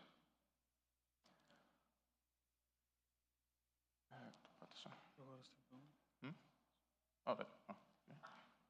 All right.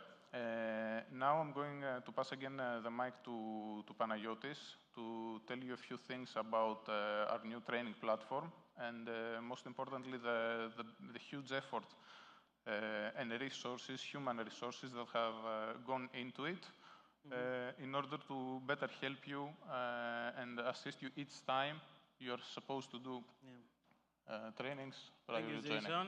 Thank you. So one thing I would like to emphasize, especially to the senior officers who evaluate people, it is extremely important because the evaluations is one of the bigger sources that we get information about training needs. So the senior officers should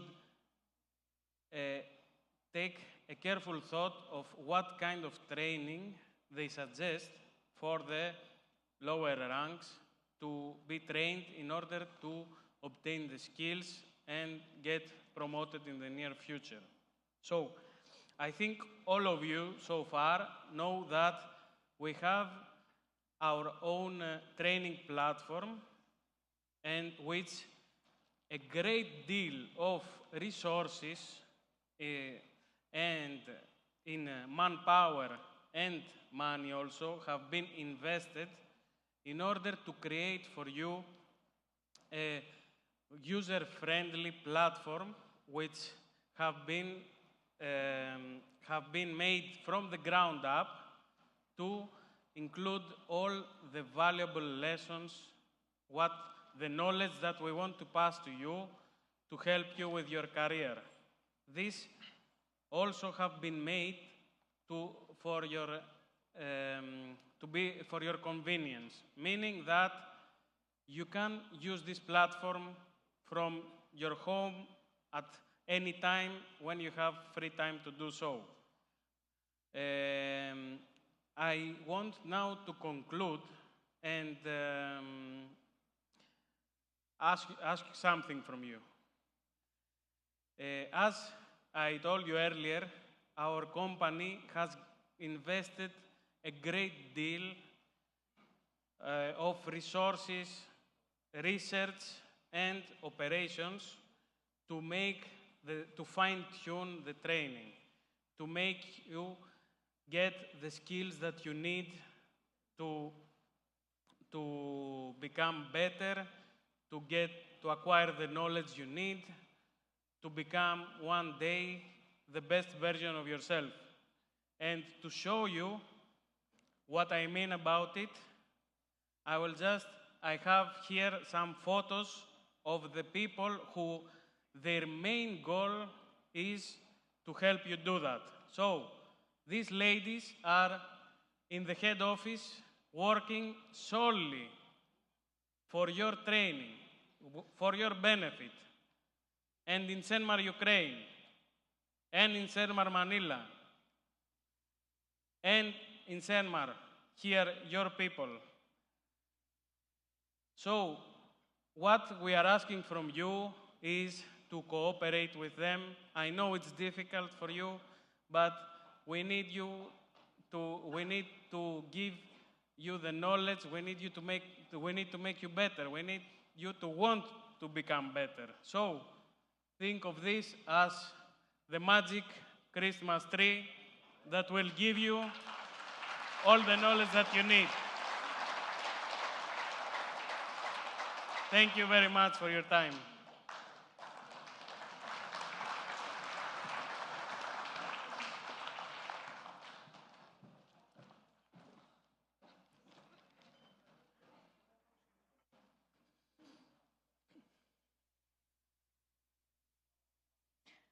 Thank you very much, Panayotis and Jason, for your presentation. And now, the last presentation of the day will be from our DPA and SQA manager, Michelle Moretti.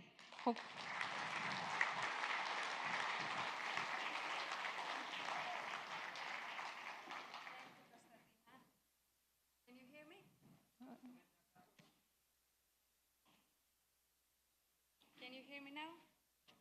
Is it okay?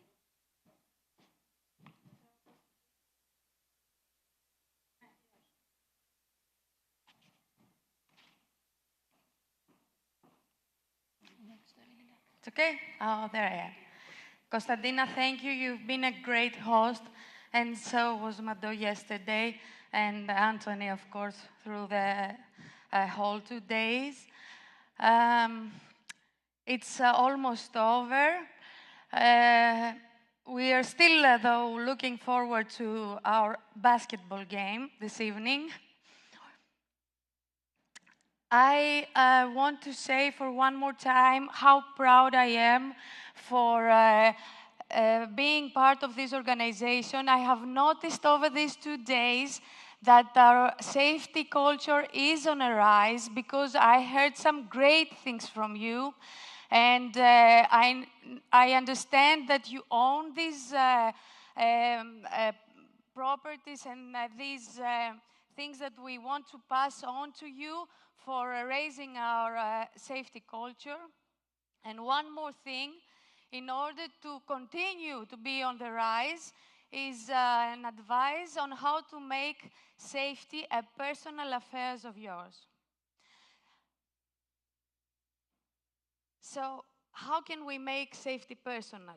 The first and the simple thing we can do is to constantly watch out for safety.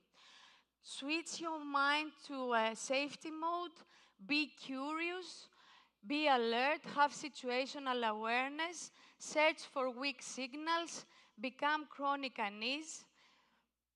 Because this is a simple graph that you don't really need to read in these small letters, but you will see the first bar. It is the most common root cause of all our negative observations, non-conformities, near misses, either in-house or from external audits or from port states or from vettings or everything. It is complacency, and it is something that we want to get rid of. It is very common. It can happen to anyone. And when you are safety conscious, then you can get rid of it. Plus, the watching out of safety that I just mentioned, and what Anthony said earlier today, speaking up for safety. Noticing risk hazards, unsafe acts is one thing, but speaking up for them, it's a whole different chapter. You need to speak up on every occasion. A survey shows that employees speak up only in 2 out of every 5 unsafe situations. We want to change this. That's why we have these tools. We have stop work obligation. We have last-minute risk assessment card. Are you familiar with these cards, the safety cards? Do you know them? You use them? Great. So, last-minute risk assessment is something that helps you to be alert, watch out, find any risks that are around. But what good is this if you do not speak up when you see something? And that is why I want you to use these cards all the time. Now that we are designing your new coveralls here in Manila and in all other Manning locations, I have specifically asked for a new pocket to be on the coverall that you will keep your safety cards always, and sometimes you will have to get them out, not just inside. Why is it hard for people to speak up? Sometimes you think you might offend someone, or you might slow things down, or that it is somebody else's job to do it. But please remember that speaking up, being respectful, and speaking up in a politely manner has nothing to do with hierarchy. Everybody can do it, and everyone should accept it. On the other hand, imagine what it would feel like if you had the opportunity to speak up and you didn't, and because of it, somebody got injured or worse. it is a much worse feeling, of course. Instead, you could try something new. I'm sure it's not very common. You can bring up safety in every occasion, even if nothing is wrong, just by commending your colleague that they did something right, something in a safe way. Now there's a video. Daryl works in the processing plant. He is working with his crew when he looks up and notices two leaders approaching from the main office. This can only mean one thing. They are about to conduct a safety observation. He subtly reaches for his two-way radio. "Ducks on the pond," he says into the radio. I repeat, "Ducks on the pond." Daryl looks around the worksite and sees a flurry of activity. Everyone is quickly putting on their gloves, addressing any obvious hazards and ensuring they are following the correct procedures. Ducks on the pond is the known code for leader approaching, and everyone knows exactly what they need to do when they hear it across the two-way. With a work culture like this, there's no wonder the data doesn't match the observed behaviour. The challenge from here is to create a culture where people choose to do their work the safe and correct way because they want to, not because they have to. So, ducks in the pond. I assume the ducks are the office representatives, the vetting inspectors, the post-state control officers. But it is not for them you need to demonstrate a high safety culture. It is for your own life and for you getting home safe. Like your drills, for example. You don't do your drills so that you don't have a problem during a port state inspection. You do the drills actually, not just in paper, not just an entry in the NAOS, so that you get home safe. These are the 5 human performance principles. Anthony talked about them in with his lovely videos this morning with children. And one of them was context drives behavior. So by creating an environment on board your ship that it is not toxic, this is how you persuade people to speak up, to be safety conscious, to share their experiences. Of course, we do all this just for one thing, to get home safe. And what I'm trying to say with this presentation is what can help you towards this direction is that you get personal about your safety. Your safety, of course, and your colleagues' safety. Maria this morning had a presentation on the enclosed space. It was a whole presentation describing the steps of an enclosed space permit. It is a complicated process, and I understand that. It seems like a form about bureaucracy, but it is not like this. It is every step counts for your safety, and your permits are not just like all the other forms. They are the most important ones, and you should follow them step by step without any shortcuts. I'm going to ask you this question so that you get personal about your safety. Would you allow your son to go in an enclosed space without having filled a permit to work? No. Again, the same question. Would you allow your daughter to embark or disembark a vessel in such bad weather using a lunch boat? No. So the same applies for you, the same applies for your colleague. And there is, I think, another video now.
After all. It was your video, guys. You participated in it. After all, who is responsible for your safety? Open the cabinet and see. It's a mirror. Thank you. Stay safe, always.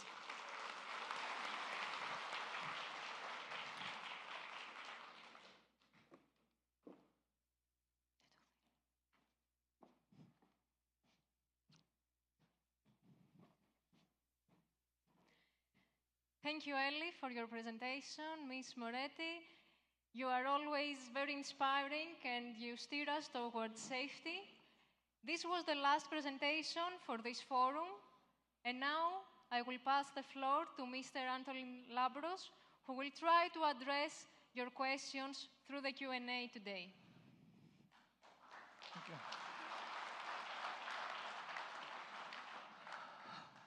Thank you, Konstantina. Thank you for doing a great job with hosting. A round of applause for Konstantina, please. Last time you see her today. In a way, I am very happy that you heard my message of the day and you decided to speak up. So there were so many questions that came in, and that is the happy part. The unhappy part is that there is no way we will have enough time to address all of these questions. So I will do my best, and I will start from a question that a lot of you frequently ask. Whatever we do not have time to address today, we will address over Slido. If I'm correct, the Slido will remain open, so we'll be able to type in answers to all the questions that are not addressed today. Some of the questions are repeated, so you will not necessarily see them here. And the first question that you are asking is about our bulk fleet and if there's going to be any expansion. And then I'm in the happy position to say that there will be an expansion. I went to China. I just got back. I came to Manila from China. We ordered a group of 8 bulk carriers at the Chinese yard. Thank you. So this means that there will be some work for everybody over the coming years. So I would like just to say a couple of words about these yards, about these ships. They are ordered in a Chinese shipyard called Hengli, and we have a video there. We can make a brief presentation of this yard so you can see where the ships will be built.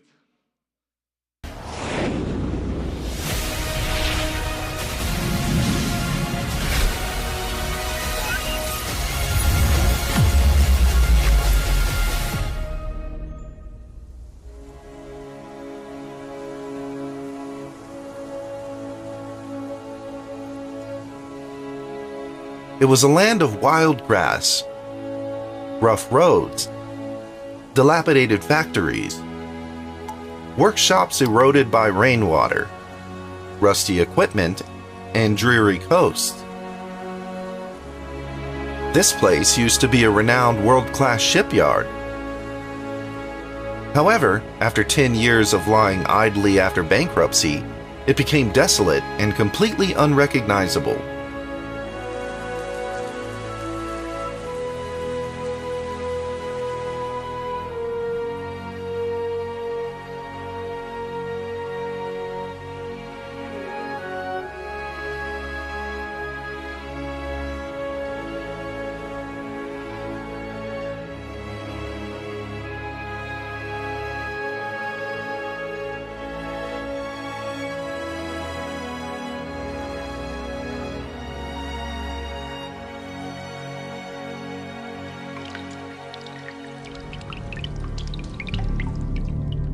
In July 2022, in order to implement the decision-making and deployment of the CPC Central Committee and the State Council to revitalize existing assets and expand effective investment, having gained development in petrochemical industry in Changxing Island, Hung Lee Group took on the heavy responsibility and spared no efforts to establish Hung Lee Heavy Industries, successfully revitalizing STX Dalian assets.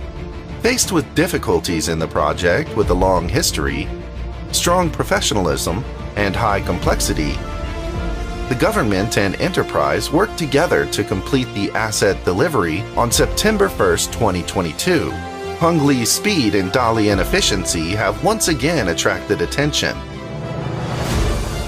The old factory area, which had been silent for 10 years, once again resounded with the roar of machines and bustled with workers, under the Hung Lee belief that no matter how late it is today, it's still early. No matter how early it is tomorrow, it's still late. More than 5,000 construction workers worked simultaneously every day. It only took 3 months to renovate the entire factory. On January 28, 2023, Hung Lee Heavy Industries Park was officially put into operation. Hung Lee Heavy Industries started major business sectors, including shipbuilding, precision casting, and engines, etc. The development trend of all sectors advancing together has already taken shape. In March 2024, Hung Lee Heavy Industries launched its first ship, which was successfully delivered in April. On August 12, 2024, the first ship of Hung Lee Heavy Industries' 82,000-ton series ship type was successfully launched. It was delivered ahead of schedule on October 23rd. In the field of shipbuilding, Hung Lee Heavy Industries has achieved a double improvement in speed and quality in a short period of time. This year, Hung Lee Heavy Industries will successively start building more than 30 ships, of which the construction of the 300,000-ton VLCC, very large crude carriers, have already begun. The company is speeding up the construction of LNG ships with high complexity and high added value, large container ships, and VLOC, very large ore carriers. Besides, the first batch of engines was officially delivered in September 2024. Looking into the future, Hung Lee Heavy Industries will continue to firmly grasp the primary task of high-quality development, leverage its advantages to strengthen new quality productive forces, strive to advance into the world's forefront in shipbuilding and high-end equipment manufacturing, and win more industrial discourse power for the country. Always follow the party and serve the country through industry. Hung Lee Heavy Industry will aim to build a world-class green ship construction and high-end equipment manufacturing base, and contribute its constant efforts to the country to build a maritime power.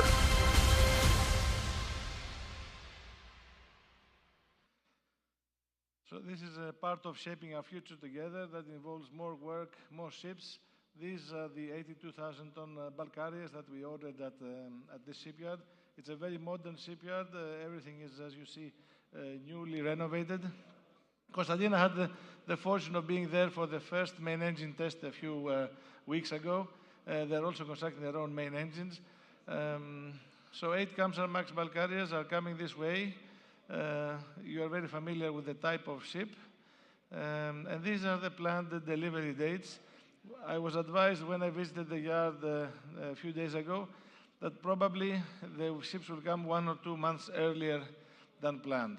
So 2026 promises to be a busy year for all of you on the bulk carriers, and of course for our company. It's an expansion, it's a new effort, and we will walk this path as well together as we have been doing so far. So thank you very much for that.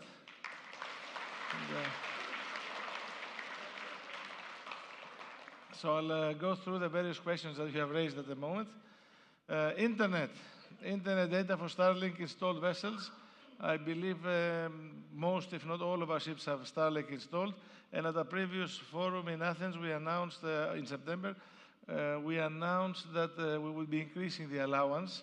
I cannot remember exactly, is it, Costa, is it 20 megabytes free plus 30 megabytes which can be purchased, so a total of 50 megabytes per person will now be allocated, which is more than double what was previously available. So I believe that will be satisfied.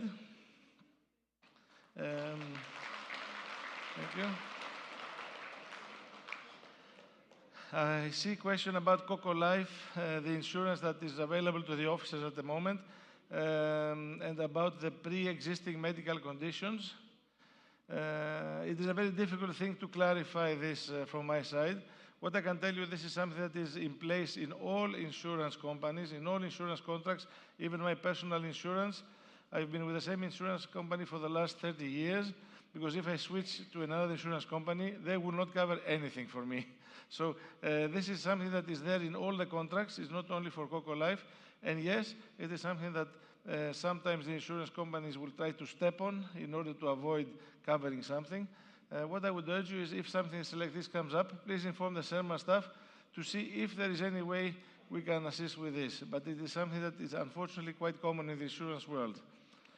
Again, about Coco Life, there is a question about the health card and about our ratings.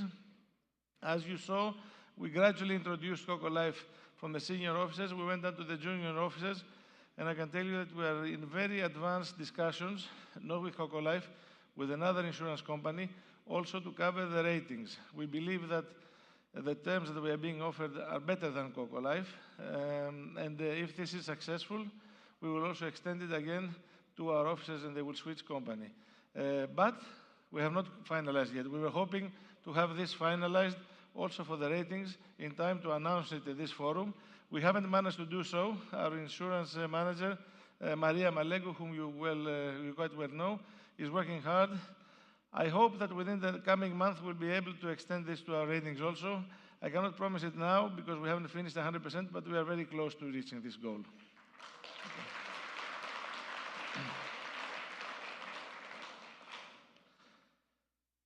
In some point in the future, we need to improve and centralize our checklists.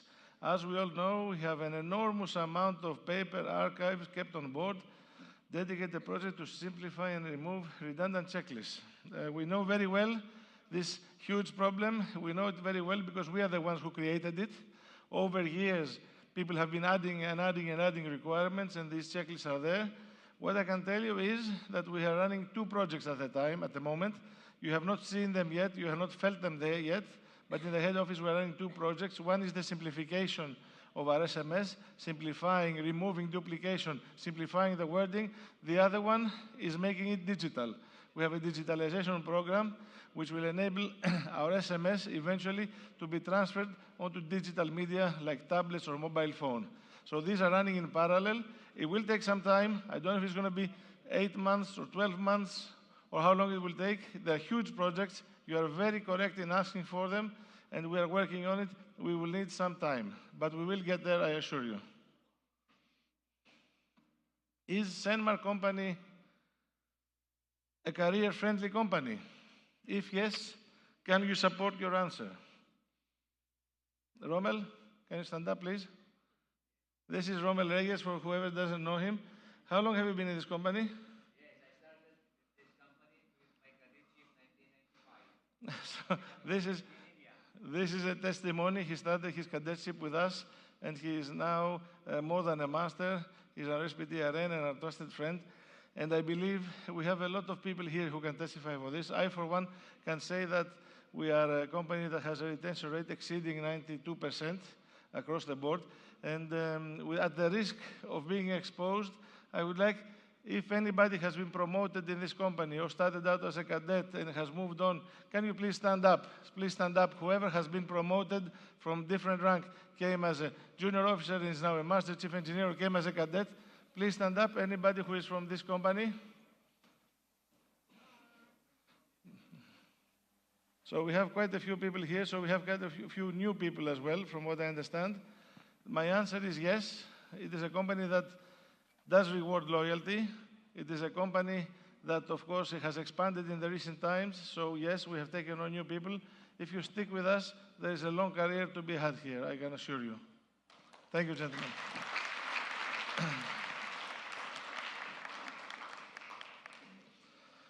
We have many SMS manuals, and searching for the right thing for things is difficult, as things are spread in different manuals. Only if we know where to find something can we quickly locate it. Can all manuals be combined to make searching easier? Yes. These 2 projects we are working with will make searching very much easier. Some SBTRNs, some seaboard training officers, now they will call the training superintendents, are rude and are bullish, and they are very hard to work with. Very much to the point of our today's session, and it's obviously not an easy point to address, but it all starts with speaking up. Yes, and not only SBTRNs, some masters, some chief engineers, some chief mates, some second engineers, some superintendents from the office, some managers have such behaviors. They are bullies, they are difficult to work with. Like I said earlier, sometimes they do not realize the impact that their behavior has. Sometimes it is caused by different generation, by different nationality. What I would urge you is to speak up. Speak up without fear. Nobody is going to lose his job for speaking up and raising such a point. I can promise you this. I cannot promise you that we will rectify everybody's behavior overnight. This I cannot promise you. I can promise you that we will listen to what you have to say, that you will not be penalized in any way, and that we will try our best to convey a message. Your master is on board the ship. You should trust them. If you don't trust the master, we have the office. We have Mr. Fakiris, who is the person who is responsible for our training superintendents. We have Eli Moretti, who is our DPA, people of trust, of utmost trust for the company, and they should be of utmost trust for you. They will keep your confidentiality. Nothing will happen to you. Please raise these matters with specific points so we can address them. Like I said, we will not be able to change everybody's behavior overnight. It cannot happen, but we will work on it. We are already working on it, and we will continue to work on it. That is the best I can promise you. But please, it all starts with speaking up.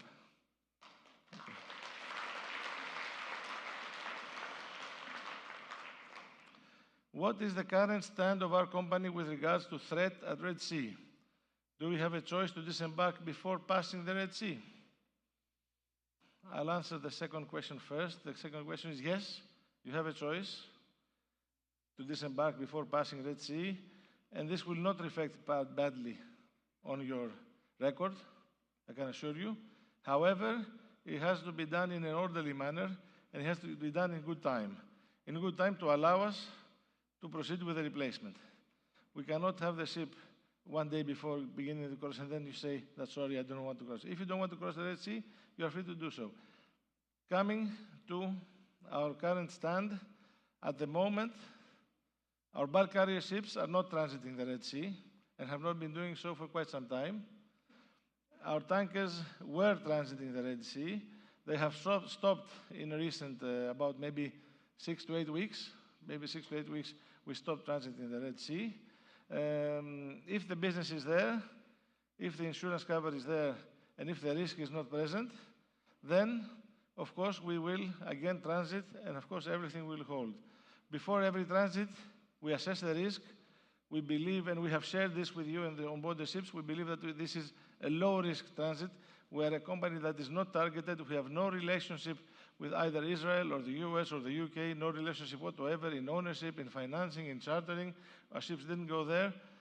These people are highly educated. They have the information. They make specific strikes. If you look at all the strikes I've had, they've all been related to such shipping. So we believe it is, in any case, a low-risk activity. We have stopped engaging in it. We may engage in the future, especially with the tankers. Before proceeding, I would like to make a short break and to acknowledge the presence of our beloved Joanna, who is here to join us. And thank you very much, Joanna.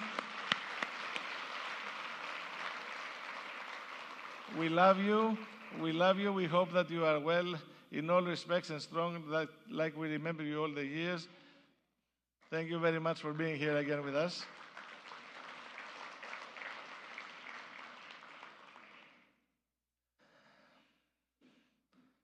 We suggest to have a crew portal, like in other companies, which gives a one-stop application for, I can't read it, please scroll up or down, for the records, schedule, and online pay slip and everything for the crew. Yes, good suggestion.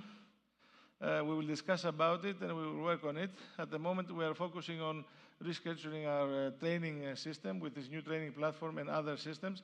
So this is something that we can take into consideration and discuss.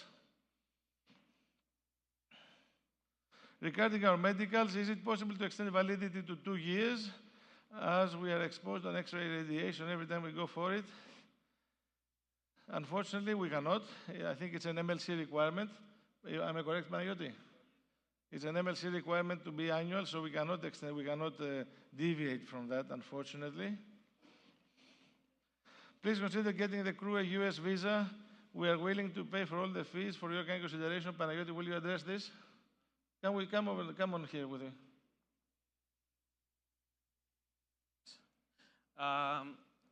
We don't often get the US visa for our crew because our vessels don't very often go to these ports. And in order to get a visa, we need an invitation. So if someone wants the visa for personal purposes, also should know that this seaman visa is not eligible for you to travel for tourism, so it's only for joining and disembarking a vessel. Okay, moving on. Additional engine junior officer on the bulkers. Can you scroll up the questions, please? For the, a bit further up, for the bulkers and safe operation of the ship. So what you are asking for is to have an extra junior officer for the engine room, yes. for the engine room. Panagiotis? Yeah, this is actually a request that we get very often, and we are continuously in discussions with technical department. And of course, what we want to ask from you, the engineers, especially the chief engineer, is if you see a trouble on your vessel, you should contact us, and we can do something specifically for your vessel. But collectively, we are also checking it for all the vessels. Mm-hmm.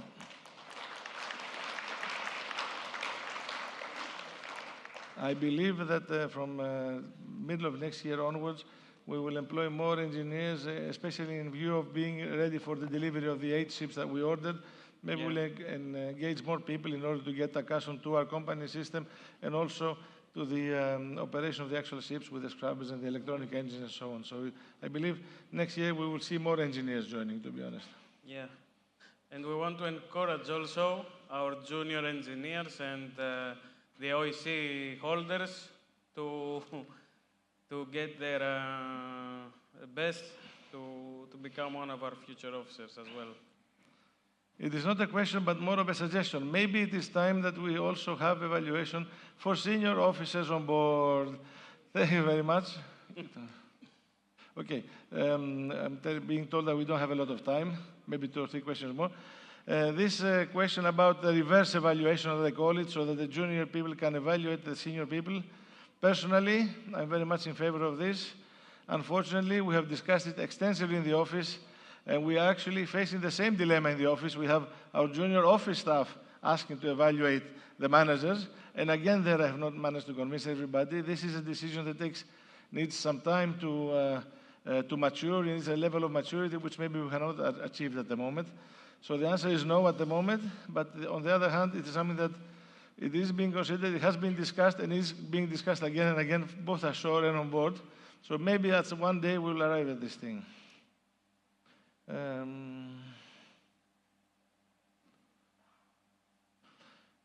Good day, would like to just ask if there is any retirement fund for officers and crew, like a contribution from the officers and crew to help them save for the future to come. We will make a note of this. As you know, there is no such plan at the moment. It is something that we can discuss, and we'll see if we can devise something. First things first, we want to get the insurance out of the way, to get everybody insured. And secondly, we can start on discussing about this. During port call at Singapore, simultaneous supplies and shore technician attendance operations at the same time. Can we avoid those operations for safety? You are very right. We have our simultaneous operations procedure, a CMOPS operation manual.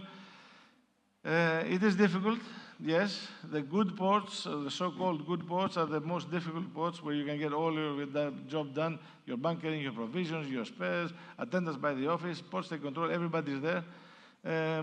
We need to be able to control it, and I would like, Ellie Moretti, would you like to say something more about this? I would like to say that you have the right to request anything you like during such hectic operations. There is a fleet bulletin that describes what you can demand from the office from any third party that will ask you to carry out these CMOPs at a short period of time. and you can use your stop work obligation and follow the instructions of this bulletin so that you do not have CMOPs, and SQ department will be there to support you. Thank you, Ellie. And thank you, everybody. We are cutting it short. We have a lot of questions. There is no way we can address them all, like I said. So we'll take a break here.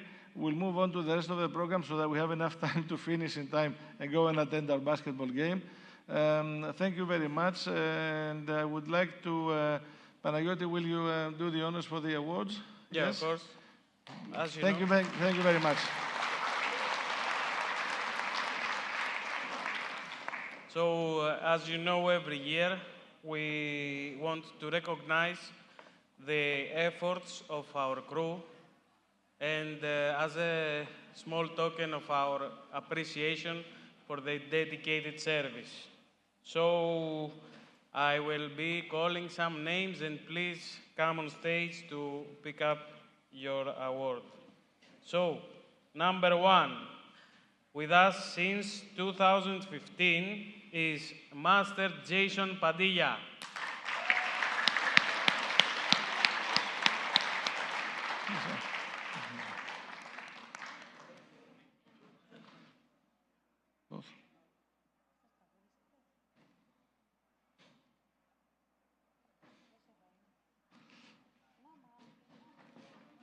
Thank you so much. Thank you.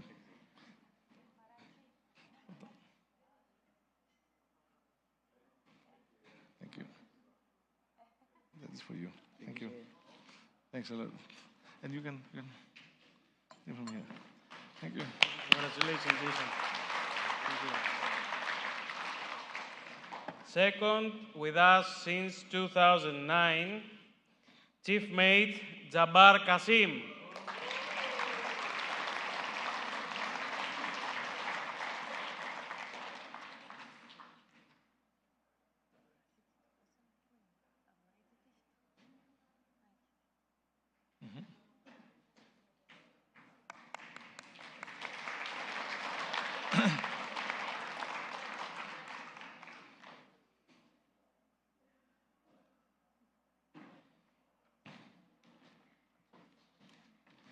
Congratulations. Thanks for everything. Thank you.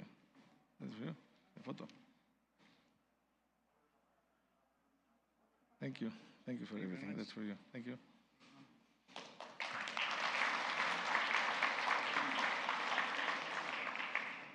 Next is also with us since 2009, Chief Engineer Harry Morales.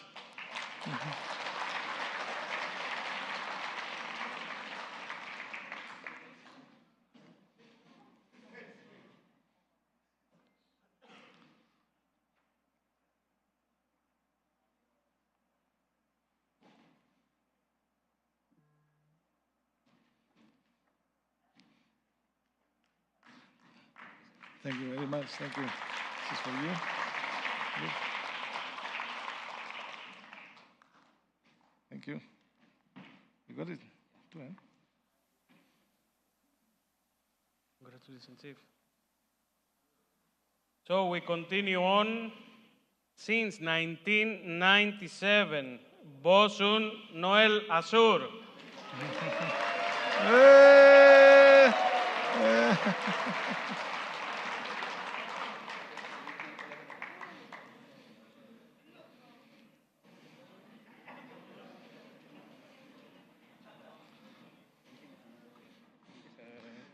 Thank you for all your years of hard work. This is for you.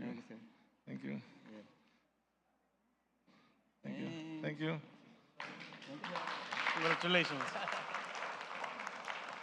Moving on, also since 1997, Euler Jerry Aquino.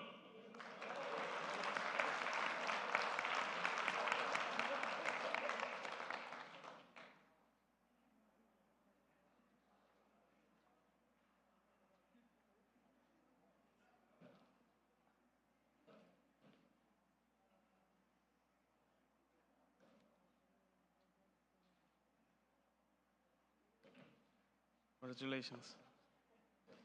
Moving on, also since 1997, 3rd engineer Nelson Pimentel. Congratulations. Congratulations. Moving on, also since 1997, 3rd engineer Nelson Pimentel. Congratulations. Congratulations. Moving on, also since 1997, 3rd engineer Nelson Pimentel. Congratulations. Congratulations. Moving on, also since 1997, 3rd engineer Nelson Pimentel.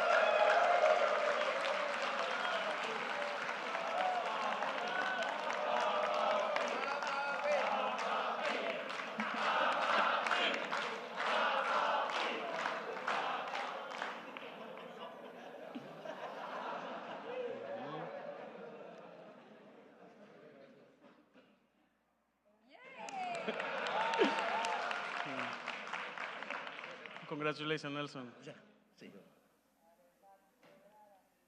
Since 1996, second mate Roberto Cristobal.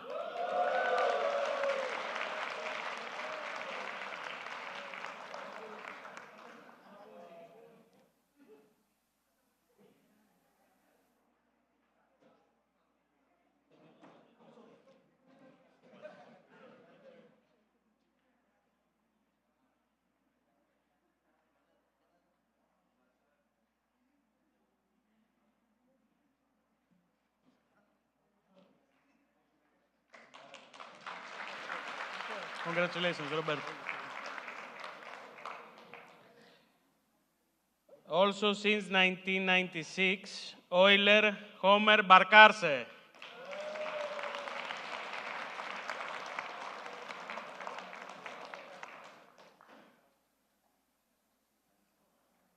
Ναι, τώρα θα τον πω αυτό.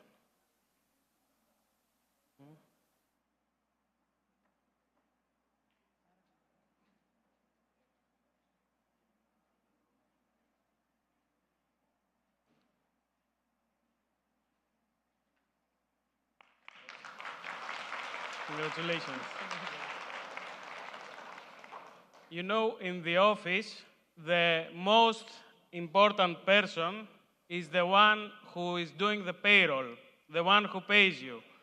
So, we want to award our own Gigi Lynn Miss Lang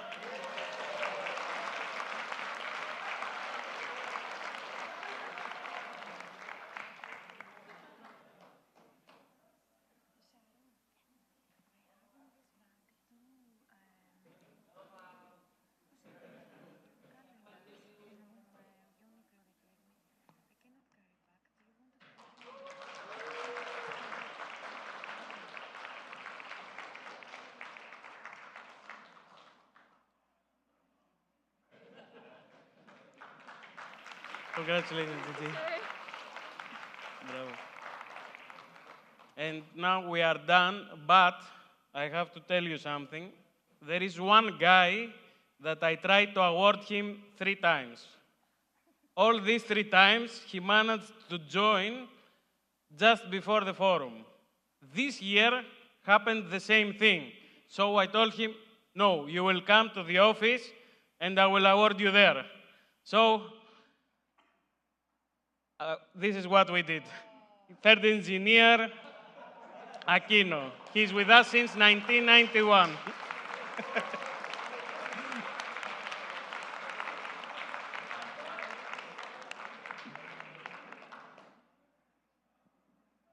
We are done. So thank you, everybody, not only the awardees, thank you for your participation, thank you for your years of service, thank you for your dedication to safety, for keeping safe. We have not lost a single soul in the 30 years that we are operating, so thank you very much for that achievement. It is your achievement. And I will sign off now. We have a photo to take, Panayoti? Yeah? We have one photo to take or something like this? Yeah. Okay, so this is the official end of the forum. Please remain at your seats for the time being. Thank you very much. Stay safe. Thank you.